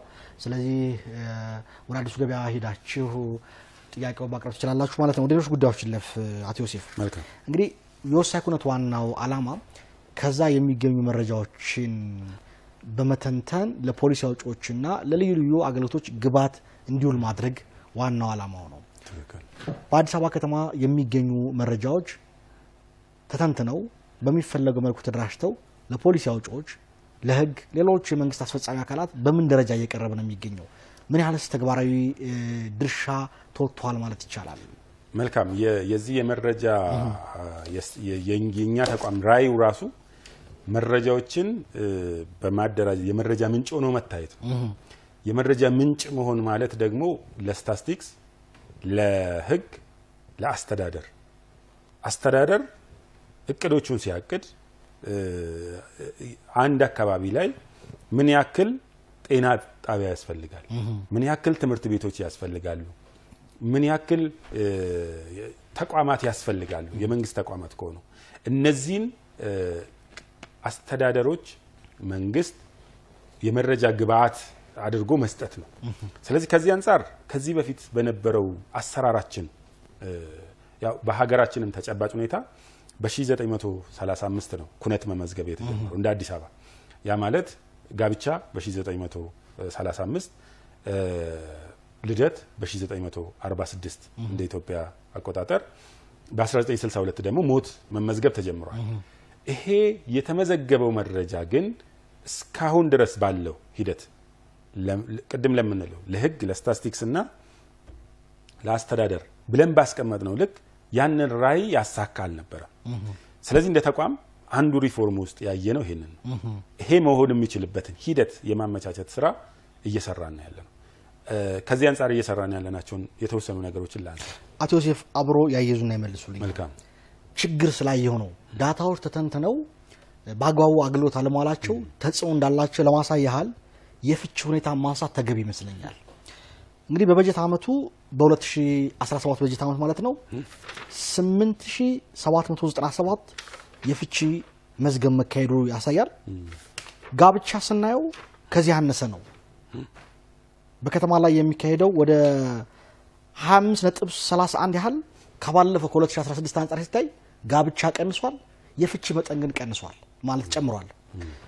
የፍቺ መጠን ከጨመረ ለማህበራዊ ቀውስ የሚዳርጉ ጉዳዮች አዲስ አበባ ላይ ምልክቶች አሉ ማለት ነው። ጋብቻ ሲበተን ወይ ፍቺ ሲመጣ በልጆች በተጋቢዎች መካከል የሚደርሰው ስነ ልቦናዊ ጫናዎች ቀላል አይደለምና ይሄን ነገር አለመተንተኑ በተለይ የጋብቻ ላይ የሚሰሩ አካላትም በማህበራዊ ጉዳይ ላይ የሚሰሩ አካላትም ውጤት እየታየበት አይደለምና እንዴት እያያችሁት ነው በእናንተ በኩል? በተለይ የፍቺ ሁኔታ በየአመቱ ቁጥሩ እየጨመረ ነው። ሌላ ነገር ማየት አያስፈልግም ወይ? በተገቢ መልኩ መተንተን ያልተቻለው ለምንድን ነው የሚለውን ምላሽ ሰጡኛል። ስልክ ልቀበል። መልካም እሺ፣ ስልክ ልቀበል። ሄሎ፣ አቤት። ጤና ይስጥልኝ። እግዚአብሔር ይመስገን። ይመስገን። ከየት ነው ማን እንበል? ከአቃቂ ቃሊቲ ክፍለ ከተማ ወረዳ 5። ማን እንበል ስሞትን? ተካ። እሺ፣ አቶ ተካ ጥያቄዎት ምንድን ነው? ይቀጥሉ። መታወቂያ ከ97 ጀምሮ መታወቂያ አለ። እሺ። በ4 አመት በ3 አመት ያው እድሳት የሚያስፈልግ ሰዓት ከነ ልጆቼ ከነ ባለቤቴ እያደስን ነበር እስካሁን። እሺ። አሁን ግን ልጅ አጋጣሚ ስራ አግኝቶ መወዳደሪያ አጥቶ ለሱ ስል ነው እንዲያውም ስከለከል ክፍለ ከተማ ሄጄ 2 አይነት ወረቀት አጽፌ አመጣሁ ከስራ አስኪያጅ ቢሮ ማለት ነው። እሺ። ወረዳው ግን ማስተናገድ አንችልም ካርታ ስለሌለው መንግስት መመሪያ ካላመጣ ልናስተናግድ አንችልም ብሎ ያው ማመልከቻውን ይዤ ቁጭ አልኩኝ። ተመልሼም ክፍለ ከተማ ሄድኩኝ። ከመመሪያው ውጪ ምንም ልናደርግ አንችልም ያለኝ አቶ ተካ ዘግይተው የገቡ መሰለኝ አየር ላይ አልተከታተሉንም እንጂ ቀደም ሲል አንድ ምላሽ ሰጥቷል። ምንድነው የተባለው? አቶ ዮሴፍ በሸጎ ማለት ጉለሌ የሚገኘው መናፈሻ ማከሉ ሸገር መናፈሻ ማዕከል ጉለሌ አዲሱ ገበያ እዛ የሚገኘው ዋና መስሪያ ቤቱ ላይ ይሄንን በተመለከተ አስተዳደራዊ ጉዳይ የሚያይ አካል ስለተቋቋመ ችግሮትን ሸገር መናፈሻ ባለው ተቋም ሄደው ከኃላፊዎቹ ጋር ተነጋግረው መፍትሄ የሚያገኙ ይሆናል ስለተባለ እዚያ እንዲሄዱ እንጠቁሞታለን። በዚህ እንቋጭ እርሶን ጉዳይ ጉለሌ ነው ጉለሌ አዲሱ ገበያ ሸገር መናፈሻ ይከታተሉን፣ መስመር ላይ ይከታተሉና እንዴ ይጠብቁ። ከሳቸው አንፃር እውነት ለመናገር የእሳቸው ችግር በሰርኩላር ፈተናል። ደብዳቤ ወርደዋል ወደ ወረዳ። ያ ማለት ሰነድ አልባ ነው። አሁን እሳቸው እያነሱ ያሉት እንደሰማዋቸው ሰነድ አልባ ሆኖ የእሳቸው መታደስ አይችልም፣ ለልጃቸው መታወቂያ ማውጣት አልችልም ነው። ይችላሉ። ቅድም ያነሳውት ነው። ቅድም መልስ ስለሰጠውበት መሬት አስተዳደር ሰነድ አልባ መሆኑን ይጽፍ ነበር በፊት። መሬት አስተዳደር ከወረዳ ወደ ክፍለ ከተማ ስለመጣ ክፍለ ከተማ ላይ አገልግሎት እየተሰጠ ስላልሆነ ወረዳ ላይ ያለው የዋና ስራ አስፈጻሚ ጽህፈት ቤት ገብተው የዋና ስራ አስፈጻሚ ጽህፈት ቤት ደብዳቤ ነዋሪ መሆናቸውንና የልጆቻቸውን ዝርዝር ነዋሪ መሆናቸውን ካረጋገጠልን የኛ ተቋም ወረዳ ላይ ያለው የኛ ተቋም አገልግሎት እንዲሰጥ ደብዳቤ አውርደናል። ተጽፎልኛል። ነገር ግን ወረዳው ያለልኝ አይደለም ነው የሳችሁ ጥያቄ። አውርደናል። እሺ መልካም። ስለዚህ ወረዳ ያሉት መስጠት ይችላሉ። ስለዚህ ወረዳ አምስቶች አቃቂ ቃሊቲ ይሄን ጉዳይ ማስተናገድ እንደምትችሉ በዋና ዳይሬክተሩ አቅጣጫ ተቀምጧል። ይሄ መፈጸም እናንተ ኃላፊነት ይሆናል ማለት ነው። ቀደም ብዬ ወደ አነሳሁት ጉዳይ እንሂድ። በፖሊሲ አውጪዎችና ለህግ ግብዓት የሚያገለግል ነው ብለን ከተነሳን የፍቺን ጉዳይ ይቻለው በደንብ እየተተነተነ ወይ ብላችሁ እናንተ ማለት ጉለት አለ ብሎኛል። የፍቺን ጉዳይ ይዘው እንዲያነሱ ስለፈለኩ ነው። ፍቺ ከተማው ላይ ቁጥሩ እየጨመረ መጥቷል። በእናንተ በኩል ተገቢ ትኩረት አልሰጠውም የሚል ሀሳብ ስላነሳው ነው። ምን ሀሳብ አሉት እዚህ ላይ? መልካም ግልጽ ላድርግ። የቅድም ያልነው ነው ለመረጃ ትንተና የሚያገለግለው መረጃ ከታሪኩ የጀመርኩት በዛ ምክንያት ነው። ወቅታዊ የሚባል አለ። በወሳኝ ኩነት ምዝገባ ሂደት ውስጥ በአሰራሩ መሰረት በ90 ቀን ውስጥ ልደት፣ በአንድ ወር ውስጥ ጋብቻ፣ በአንድ ወር ውስጥ ፍቺ፣ በአንድ ወር ውስጥ ሞት፣ እነዚህ ኩነቶች ሲመዘገቡ በእነዚህ ጊዜያት መሃል ከሆኑ ወቅታዊ እንላለን። እስከ 1 ዓመት ድረስ ጊዜ ግን ከሆነ ከዜሮ እስከ 1 ዓመት ድረስ 1 ዓመት 2 ዓመት እያልን 1 ዓመት እያልን እስከ 1 ዓመት ድረስ 365 ቀን ድረስ ከሆነ ይሄ የዘገየ ነው የሚሆነው። የመጨረሻው የሚሆነው ከዓመት በላይ ከሆነ ደግሞ ከ1 ዓመት በላይ ከሆነ ከ365 ቀን በላይ ሲሆን ጊዜ ገደቡ ያለፈ ይባላል። ስለዚህ እንደ ሀገራችን ስናይ የመረጃ ትንተና ለፖሊሲ የምንለው ለአስተዳደር ለህግ የምንለው ለነዚህ የሚጠቅመው መረጃ የመጀመሪያው ሁለቱ ነው። ያ ማለት ወቅታዊውና የዘገየው ነው፣ እስከ 1 ዓመት ያለው መረጃ። ምክንያቱም አንድ ፖሊሲ አውጪ ፖሊሲ ላውጣ ብሎ ካሰበ ፖሊሲ ሊያወጣ የሚችለው ፖሊሲው በጤና በኩል ቢሆን እዚህ አካባቢ ላይ ጤና ተቋም መገንባት አለበት ካለ ምን ያክል በ1 ዓመት ውስጥ ምን ያክል ሰዎች ይወለዳሉ፣ በዛ ዓመት ውስጥ ምን ያክል ሰዎች ይሞታሉ የሚለውን መረጃ ነው መነሻ አድርጎ የሚይዘው። ስለዚህ ለመረጃ ትንተና የሚያገለግለውና ዋነኛው እነዚህ ሁለቱ ናቸው። በሀገራችን ተጨባጭ ሁኔታ ደግሞ ስናይ የማስመዝገብ ባህላችን ቆይተን ነው። ትልቅ ከሆንን በኋላ ነው በ30 ዓመት በ40 ዓመት ነው ልደት የሚያስመዘግበው ሰው። ያ መሆን የለበትም። ከዚህ አንጻር ነው ቅድም ላነሳ የሞከርኩት። አሁን እየሰራን ያለ ነው አንዱ የኩነት ምዝገባ ወቅታዊ ነው መሆን ያለበት፣ ሲያልፍ ደግሞ የዘገየ ነው መሆን ያለበት። በ1 ዓመት ውስጥ የተከሰተ ልደት ነው መሆን ያለበት። ለመረጃም የሚያገለግል ለስታቲስቲክስ፣ ለህግ፣ ለአስተዳደር የምንለው በ1 ዓመት ውስጥ የተከሰተ ኩነት መሆን አለበት። በ1 ዓመት ውስጥ ካልተከሰተና ጊዜ ገደቡ ያለፈ ከሆነ ላለፈ ጉዳይ እዚህ ቦታ ላይ ይሄን ልስራ ብሎ ፖሊሲ ያውጪው ሊሰራበት አይችልም። ለመረጃ ያክል እንጂ የምንይዘው ሁለቱ ብቻ ነው የሚያገለግለው። ስለዚህ የመረጃ ትንተናው ላይ ቅድም ያልነው አንተ ወደ አንሳው ጥያቄ ልምጣና አጠር አድርጌ ልሄድበት። ጋብቻና ፍቺ ጨምሯል። የ4 ዓመት መረጃ ልናገር ይችላል። የ4 ዓመት መረጃ ወቅታዊውን ብቻ ወስደን ስናይ ወቅታዊ ፍቺ ስናይ ከ2014 ላይ 783 ነው። 2015 1625 ነው። 2016 1809 ነው። 2017 ላይ 2716 ነው። የጋብቻ ስናይ ግን 2014 ላይ 11577 ነው። 2015 13123 ነው። 16 ደግሞ 12850 ነው 2017 ላይ 9598 ነው ስለዚህ የጋብቻ ስናይ ወደ ታች ነው የፍቺ ስናይ ወደ ላይ ነው ይሄ ምክንያት አለው አንደኛው የኛ ተቋም መዝጋቢ ተቋም ነው ማለት ጋብቻ ሰው ሲያስመዘግብ ሃይማኖት ተቋም ላይ ሄዶ ሊፈጽም ይችላል ወይ ባህላዊ ሊፈጽም ይችላል በባህል መንደር ላይ ሊፈጽም ይችላል ወይ በሃይማኖት ነው የሚፈጽመው ወይ ደግሞ እኛ ጋር መጥቶ ነው የሚያስመዘግበው ሶስት አይነት ጋብቻ በቤተሰብ ህጉ ይፈቀዳል ስለዚህ ጋብቻ ላይ ያለው እና ፍቺ ላይ ያለውን ካየን ፍቺን ለምንድን ነው የጨመረው ምዝገባ ነው የጨመረው እንጂ ፍቺ ክስተቱ አይደለም እዚህ ላይ ለይተን ማወቅ ስላለበት የጋብቻ ክስተቱ ከዚህ በላይ ሊሆን ይችላል እኛ ጋር መጥቶ ግን የኛ ተቋም የሚያውቀው ጋብቻ የመዘገበው ጋብቻ ይሄ ቁጥር ነው ስለዚህ የኛ መረጃውን ለመተንተን በዛ ልክ አሁን ቅድም በተነሳው መንገድ ጋብቻ እየቀነሰ ነው ፍቺ እየጨመረ ነው ብለን ውሳኔ ለመስጠት ለፖሊሲ አውጪም ለተንታኞችም መስጠት አንችልም ምክንያቱም ምዝገባ ነው ስንል ጋብቻን በፈቃደኝነት ነው ሰው መጥቶ እያስመዘገበ ያለው ይሄን ባየነው ልክ ደግሞ ይሄ ወቅታዊው ነው የዘገየው ጋብቻ ደግሞ ስናይ እየጨመረ ነው እየሄደ ያለው ሶስት አይነት ነው ቅድም ያልኩት ለዛ ነው ያነሳሁት የዘገየና ጊዜ ገደቡ ያለፈ ጋብቻ እየጨመረ ነው ያለው ስለዚህ ምን እያደረገ ነው ሰው ባህላዊ ጋብቻ መንደር ላይ እየተፈረመ እየመጣ እኛ ጋር እያስመዘገበ ነው ማለት ነው ስለዚህ ያ ቁጥሩ ወደዛ እየሄደ ነው እንጂ ጋብቻ ቀንሷል ማለት አያስችልም ፍቺ ላይ ደግሞ ስናይ ወቅታዊ ፍቺ ላይ ምንድነው እያደረግን ያለ ነው እኛ ፍርድ ቤት በ11ዱም የመጀመሪያ ደረጃ ፍርድ ቤት ላይ ምዝገባ ጀምረናል ስለዚህ አድራሻችንን እያሰፋን ነው ለመረጃ ትንተና በሚያገለግል መንገድ የመረጃ ምንጭ ሆኖ ለመታየት በ2022 ላይ ይሄን ሙሉ በሙሉ የመረጃ ምንጭ ሆነን ለመውጣት እየሰራን ያለ ነው ስለዚህ አገልግሎት በተቀሉ ግን ትኩረት እንደሚያሻው ማየት ይቻላል ብሎ መውሰድ ይቻላል እየጨመረ እንደመጣቱ የፖሊሲ አጥኚዎች ቢመለከቱ የሚል ሐሳብ አለኝ እኔ ስጋቴን ያስቀምጡት በነገራችን ላይ በአግባቡስ እየተጠቀሙት ነው የሚለው ነገር ቁጥሩ ስላሳየን ይሄን ጥያቄ ያነሳሁት ትክክል መጠቀም ግን አያስችልም ይሄ መረጃ ምክንያቱም የተሟላ መረጃ ስላልሆነ የተሟላ መረጃ አይደለም ያልኩበት ምክንያት አሁን ላይ ፍቺ ላይ ወቅታዊ ፍቺ ላይ እየመዘገብን ነው ትኩረት ሰጠን እየመዘገብን ነው በፍርድ ቤት ላይ ፍቺው ውሳኔ እንዳገኘ ያን ውሳኔ ወዲያው እየመዘገብን ነው ጋብቻ ላይ ግን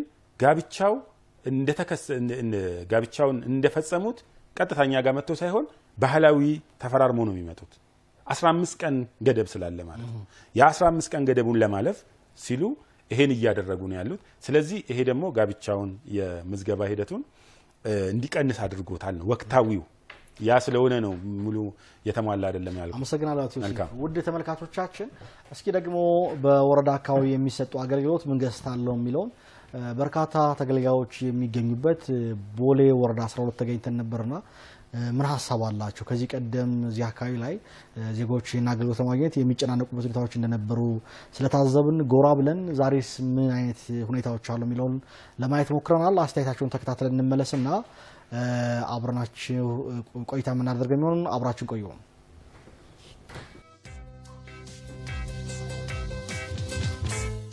መስተንግዷቸው ቆንጆ ነው ግን ህዝብ ይበዛል ህዝቡ በጣም ስለሚበዛ በወረዳው 2 ቢሆን ጥሩ ይመስለኛል ለምን በጣም ተህዝብ ብዛት አንፃር አገልግሎታቸው ትንሽ ይደቃቅማቸዋል ስለዚህ እኔ አሁን ለልጅ ልደት ላወጣን የመጣሁት ይሄው እየጨረስኩ ነው እና ቆንጆ ነው መስተንግዷቸው ለማደስ ነው መጣሁት የወረዳ 12 ነዋሪ ነኝ ቴክኖሎጂ እዚህ ውስጥ ወረፋ ማዣ የተደረገበት ቀናች ያንን ተቆጥሮ ለምሳሌ 1 ወር ሊፈጅ ይችላል 2 ሳምንት ሊሆን ይችላል በዛ ወረፋውን ከዛ ማሽኑ በሰጠነው መሰረት ያንን ጠብቀ ነው የምንመጣ ከዚህ በፊት የነበረበት ሰልፍ ነበር ለሊቱላ ሰው እዚህ ከጂፕ ጋር ሲጋፈጥ የነበረበት ሁኔታ ነበር ያን ሁሉ ጠፍቶ እንደዚህ መልካም አገልግሎት አሁን ምንም አለምንም ለአገልግሎት ከመጣሹ በዛ ወረፋ ቀን መተሽ አገልግሎቱን ተጠቅመሽበት መመለስ ነው ሰዓትሽ ሴፍ ታረጋለሽ በተጨማሪ ደግሞ ቢሮም እንደዚህ አልነበረም እውነት ለመናገር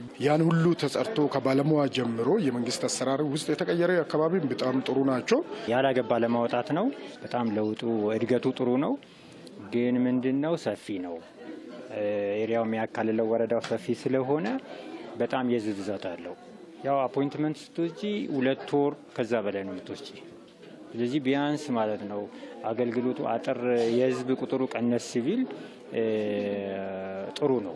3 ወር ነው 4ኛ ወር ላይ ሊወስድ ነው። ገና መታወቅ አሻራ ሊሰጥ ነው። አሁን 3 ቀን ሆነ ሳምንት ሆነ አላወቅም። ገና እንደሚሰጥ እግዚአብሔር ነው የሚያውቀው። እንደ በፊቱ አሁን ይሻላል እግዚአብሔር ይመስገን። በፊት ወረፋ ብዙ ነው፣ አሁን ተሻሻለ። አሁን ሲስተም ስለመጣ ሁሉም ነገር ደህና ነገር ነው እግዚአብሔር ይመስገን። አሁን የተሻሻለ ነው። ሰው ህዝቡም ፀሐይ ላይ ይቃጠል ነበር። አሁን ደህና ነው፣ እየተሻሻለ ስራም እየተካሄደ ነው።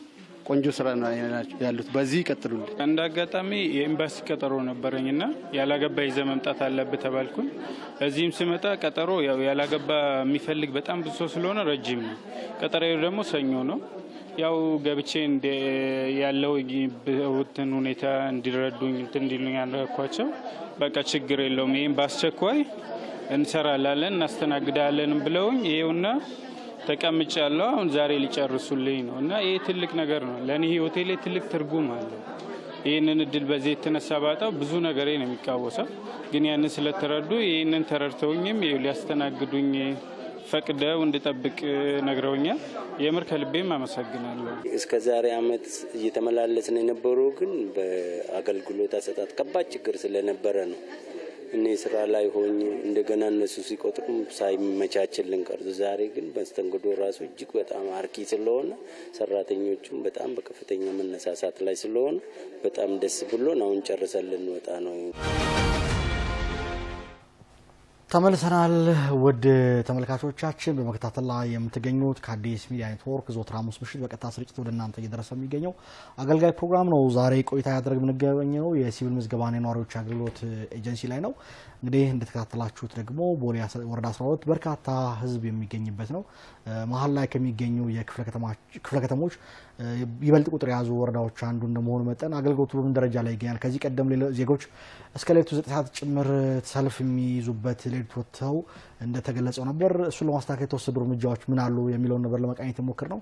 አቶ ዮሴፍ ወደ እርሶ ልመለስና አሁንም ለውጥ ያስፈልገዋል። እዚህ አካባቢ ተመሳሳይ ሌሎች ወረዳዎችም አሉ፣ በርካታ አይደሉም፣ ነገር ግን በርካታ የሰው ቁጥር ያለባቸው። በሌላ መልኩ ደግሞ የፋይል አያያዛቸውም ገና ያልተሻሻሉ ወረዳዎች አሉና በተለይ እንደዚህ ሰፊ ቁጥር ያላቸውን ወረዳዎች መልሰውልኛል በተወሰነ መጠን የተወሰነ ቀደም ብለው እና ፋይላቸው በአግባቡ ያልተራጁትን ወረዳዎችን በተመለከተ ሀሳብ እንዲሰጡበት ፈልጋለሁ። በቀጣይ ምን አስባችኋል? እንደዚህ አይነት ወረዳዎችን የህዝቡን የአገልግሎት ደረጃ ፍላጎት ለማርካት ምን ለመስራት አስባችኋል? መልካም። ያው ቅድም እንዳነሳሁት የዚህ የፋይል ጉዳይ አሁንም ችግር ያለባቸው ወረዳዎች አሉ። አንደኛው፣ ሁለተኛው ለይተናቸዋል። ወደ 10 ወረዳዎች ናቸው። እነዚህ 10 ወረዳዎች ለሚኩራ ወረዳ 2፣ ወረዳ 6፣ ለሚኩራ ወረዳ 14፣ ቦሌ ወረዳ 12 እነዚህና ሌሎችም ክፍለ ከተሞች ላይ ያሉ ወረዳዎች 10 ናቸው። እነዚህ ወረዳዎች ምንድነው የተለየ የመጣው ብለን ካየን ከአራዳን ካየን አሁን አራዳ አንዳንድ ወረዳ እንደምናይ በጣም ጥቂት አባወራ ነው ያለው። አብዛኞቹ አባወራ ወደ ለሚኩራ ወረዳ 14 ለሚኩራ ወረዳ 6 የሄዱ ናቸው። ስለዚህ አገልግሎታቸው እዛ ይሆናል ማለት ነው። ስለዚህ እዚህ ቦታ ላይ የነበሩ ሰዎች እዚህ ጋር አገልግሎት ለማግኘት ሲሄዱ ምን ይፈለጋል ማለት ነው? ወደዛ ሄዱ አገልግሎት እንዲያገኙ እዛ ቦታ ላይ የአገልግሎት አሰራሩን ማመቻቸት ያስፈልጋል ማለት ነው። ስለዚህ ከዚህ አንጻር ያሉ ወረዳዎችን እያየን ብዙ እገዛዎችን እያደረግን ነው። አንዱ የሚያስፈልገው ኮምፒውተር ነው። ኮምፒውተሮችን ተጨማሪ ግዢ ፈጽመን ገዝተን ሰጥተናል። ምክንያቱም አገልግሎቱ በዲጂታል ስለሚሰጥ ማለት ነው። ከሱ ጋር ደግሞ ላይሰንስ አለ። ላይሰንስ ያው ሲስተም የሚሰጥበት እሱንም ጨምረንላቸዋል። እነዚህ ወረዳዎች በዚህ መልክ እያገዝን ያለ ነው። አሁን ላይ እያደረግን ያለ ነው። ቦሌ ወረዳ 12 ላይ ግን ራሱን የቻለ ቢሮ የመክፈት ስራ ሰርተናል። የሰው ኃይል ይቀረናል። የሰው ኃይሉን መጨመር ይኖርበታል። እሱን ነው የምናደርገው። ሌሎች ወረዳዎችና ስልክም በውስጥ ያስተላልፉ ስላሉ በዳይሬክተራችን በኩል እነዚህን ጥያቄዎች ላንሳ። ወረዳ 8፣ 9 ለሚኩራ ክፍለ ከተማ አሁንም አገልግሎቱን በጥራት ደረጃ እያገኘን አይደለም። ሌላ ያነሱት ምንድነው? እነዚህ ነዋሪዎች መታወቂያ ለማደስስ ወይና ለማውጣት ስንሄድ የትምህርት ማስረጃም የሚጠይቅበት ሁኔታዎች አሉ። ይሄ ከምን የመነጨ ነው የሚል ጥያቄ አቅርበዋልና ምላሽ ቢሰጡበት። መልካም። የትምህርት ማስረጃው ጋር ልሂድ። ምክንያቱም በጣም ወሳኝ ጥያቄ ነው። በተደጋጋሚ የሚነሳ ወሳኝ ጥያቄ ስለሆነ ከዚህ በፊት ያው ይሄ ተቋም ቅድም ሪፎርም ያልነው ለምንድን ነው? ከዚህ በፊት ተቋሙ ላይ የነበሩ ችግሮች ሰፊ ስለነበሩ ከዚህ በፊት መታወቂያ አሁን እንደምናነሳው ሳይሆን አንድ ከክፍለ ሀገር የመጣ ሰው መሸኛ ይዞ መጥቶ ነው አሰራሩ የሚያስቀምጠው። የመቼው አሰራር መመሪያ ቁጥር 3 2010 የሚያስቀምጠው አንድ ግለሰብ ወደ አዲስ አበባ ለነዋሪነት ሲመጣ መሸኛ ይዞ ነው የሚመጣው ከክፍለ ሀገር የመጣ ከሆነ። እዚህ ተወልዶ ያደገ ከሆነ ደግሞ ልጅ ከሆነ ቤት ውስጥ ተመዝግቦ የሚገኝ ከሆነ የትምህርት ማስረጃውን ያያይዛል። ምክንያቱም ማንነቱን የሚገልጽ መኖር አለበት እንጂ ያ መታወቂያ ብድግ ተደርጎ ስሙ ማን ነው የሚለውን ነገር እንኳን ሳይለይ ነበር መታወቂያ ሲሰጥ የነበረው። ስለዚህ ይሄን ማስተካከል አለብን፣ መጥራት አለበት ይሄ ተቋም። ይሄን ተቋም ማጥራት ካልቻልን የምንሰራው እንደ ከተማ የምንሰራው ስራ እንደ ሀገር የምንሰራው ስራ ከሰላም ከደህንነት አንጻር አደጋ ላይ ነው የሚወድቀው። ስለዚህ ይሄን ማጥራት አለብን ነው። ስለዚህ እዚህ ተወልዶ ያደገ ሰው ከሆነ ከክፍለ ሀገር ከመጣ መሸኛ ይዞ መምጣት ነበረበት፣ ይዞ አልመጣም፣ ግን መታወቂያ ተሰጥቶታል። ስለዚህ ማንነቱን አናቅም ማለት ነው። መታወቂያው ብቻ ነው ማንነቱ። ክፍለ ሀገር ላይ ሌላ ማንነት ሊኖር ይችላል። ከዚህ በፊት በነበረው ማኑዋል መታወቂያ አሰራር 2014 እንኳን የሰጠነው መታወቂያ ከ1 ሚሊዮን መታወቂያ በላይ ማኑዋል ነው የተሰጠው።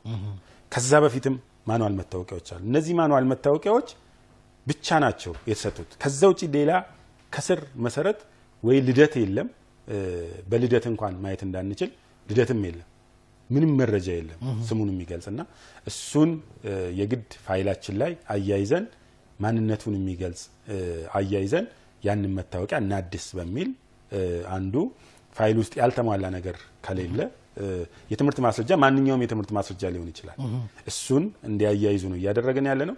ይሄ ብዙ ችግር የሚፈጥር አይመስለኝም። የትምህርት ማስረጃ ብቻ አይደለም አስገዳጅ ያደረገው፣ ማንኛውም ፋይል ውስጥ ምንም ከሌለው ምንም ታሪኩን የሚያሳይ ነገር ከሌለው ማንኛውም ፎቶ የተደገፈ ማስረጃ አያይዞ መታወቂያ ይታደሳል ማለት ነው እንጂ ብዙ የተለየ ነገር የለውም የሚለው ነው። መልካም። የማጠቃለያ ጥያቄ መልካም። የ2018 ቅዶቻችሁን ሳይ ስዋት አናሊሲስ ላይ ያነሳችሁት ነጥብ ትኩረቴን ስቦታል።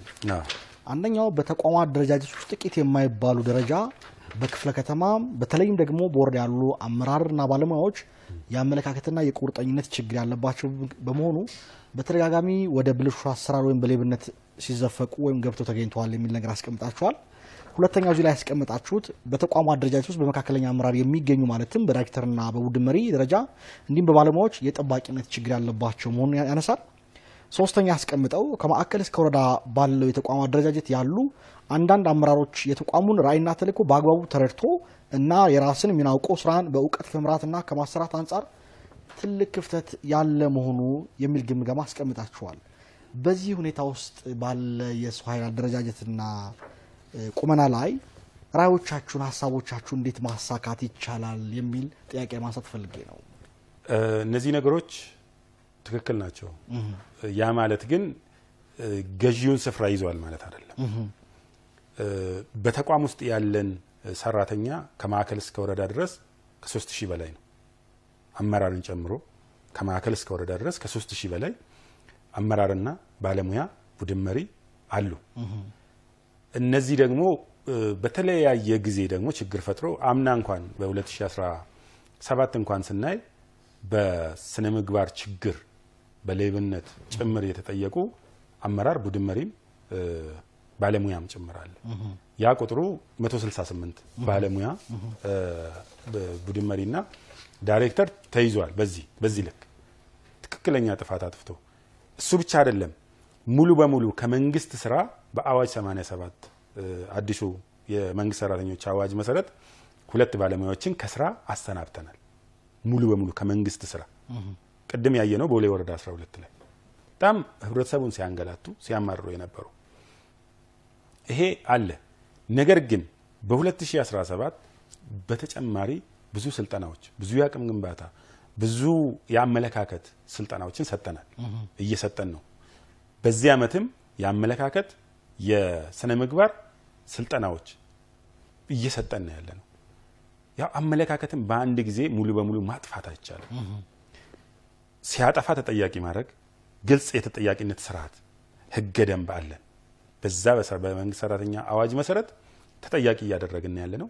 አሁንም ተጠያቂ እያደረግን እንሄዳለን። ከተጠያቂነትም በላይ ደግሞ አዲስ ቀጣይ የምናለማው ሲስተም ደግሞ ይሄን ታሳቢ ያደረገ ሲስተም ነው የሚሆነው። ምክንያቱም ሙሉ በሙሉ የሌብነት መንገዶችን አንዱ አሰራሩ ላይ ስለሆነ በአሰራሩ መሰረት ስለሆነ የሚያደርጉት ይሄ ወረዳ ላይ በአመለካከት መቀየር የሚቻለው በተደጋጋሚ ስልጠና እያደረግን አመለካከቱን ለመቅረፍ እንሄዳለን። ይሄ ግን ጥቂት ነው። የተቋሙ የበላይ ባለሙያ አብዛኛው ባለሙያ ቅድም እንዳያችሁት ነው፣ ምስጉን ነው። እንደ ተቋም ዩኒፎርም ህግም አውጥተን ዩኒፎርም ሙሉ በሙሉ አልብሰናል። በአመት 2 ዩኒፎርም ይለብሳል ባለሙያችን፣ ነጭ ሰማያዊ። ስለዚህ ያለ ዩኒፎርም ስራ አይሰራም። በማዕከል የካሜራ ቁጥጥር አለ። መልካም 119ኙንም ወረዳ በካሜራ እንቆጣጠራለን እስከታች ድረስ ክፍለ ከተማም ወረዳ። ስለዚህ እንቅስቃሴዎችን ሁሉ በእይታ ስራ አድርገናል ማለት ነው። ከዛ ውጪ ክፍለ ማዕከል ላይም በዳይሬክተር ደረጃ ችግር ያለባቸው ይኖራሉ። ያው ይሄን አድርግ ይሄድና ክትትልና ድጋፍ አድርግ ካልተባለ ክትትልና ድጋፍ ስራዬ ነው ብሎ ሄዶ የማያደርግ ባለሙያ ይኖራል። ይሄም በአመለካከት በስልጠና አቅሙን እየገነባን እንሄዳለን። ባለሙያውም አመራርም በዚህ ልክ በአቅም ግንባታ ስልጠናዎች እንግዲህ ከውጪም እየመጡ ስልጠናዎችን እየሰጠን ያለ ነው። በዚህ መንገድ ሙሉ በሙሉ እኩል ተመሳሳይ ቦታ ላይ ማስቀመጥ ይኖርብናል ነው። ዮሴፍ ያለን ሰዓት ስላለቀና እንቋጨው። መልካም። እሺ፣ አንዳንድ ወረዳዎች ችግር ያለባቸው ቅድም ያነሱልን ወረዳዎች እኛም የለየናቸው አሉ። እርምጃ እየወሰድን ያለ ነው። ሙሉ በሙሉ ችግሮቹ በቅርብ ቀርፈን ለህብረተሰባችን የምንሰጠውን አገልግሎት አስደሳችና አርኪ እናደርጋለን። ቀጣዩ ጊዜ ለሲቪል ምዝገባም ለአዲስ አበባ ከተማም ለህብረተሰባችንም ብሩህ ጊዜ ነው ብዬ ነው ማምነው። ራያችንንም ሙሉ በሙሉ የምናሳካበት ጊዜ ነው ብዬ ነው ማምነው ማለት ነው። መልካም። የሲቪል ምዝገባና ለነዋሪዎች አገልግሎት ኤጀንሲ ዋና ዳይሬክተር አቶ ዮሴፍ ንጉሴ ስለመጡ ስላወራን ስለተነሳው ጥያቄ ደግሞ አስፈላጊው ምላሽ ማብራሪያ ስለሰጡ ተመልካቾችን ከልብ ነው አመሰግናለሁ። መልካም፣ እኔም አመሰግናለሁ። ውድ ተመልካቾቻችን ሳምንታዊ አገልጋይ ይህን ይመስል ነበር። ሳምንት ሐሙስ ስንገናኝ በተመሳሳይ ሰዓት ሌሎች የሴክተር ተቋማት የስራ ኃላፊዎችን ይዘን ወደ እናንተ የምንመጣ ይሆናል። ፕሮግራሙ በብራት አብራችሁ የቆዩት አላዛር መኮንን ከመላው የስቱዲዮ ባለሙያዎች ጋር በጋራ መሆን ነው። ይህ ፕሮግራም የፐብሊክ ሰርቪስና የሰው ሀብት ልማት ቢሮ ከአዲስ ሚዲያ ኔትወርክ ጋር በመተባበር ዘወትር ሐሙስ ምሽት ከ2 ሰዓት እስከ 3:30 ወደ እናንተ የሚደርስ ፕሮግራም ነው። የዛሬ ፕሮግራማችን በዚህ ቋጨን። ስለነበረን ቆይታ ከልብ እናመሰግናለን። መልካም ምሽት።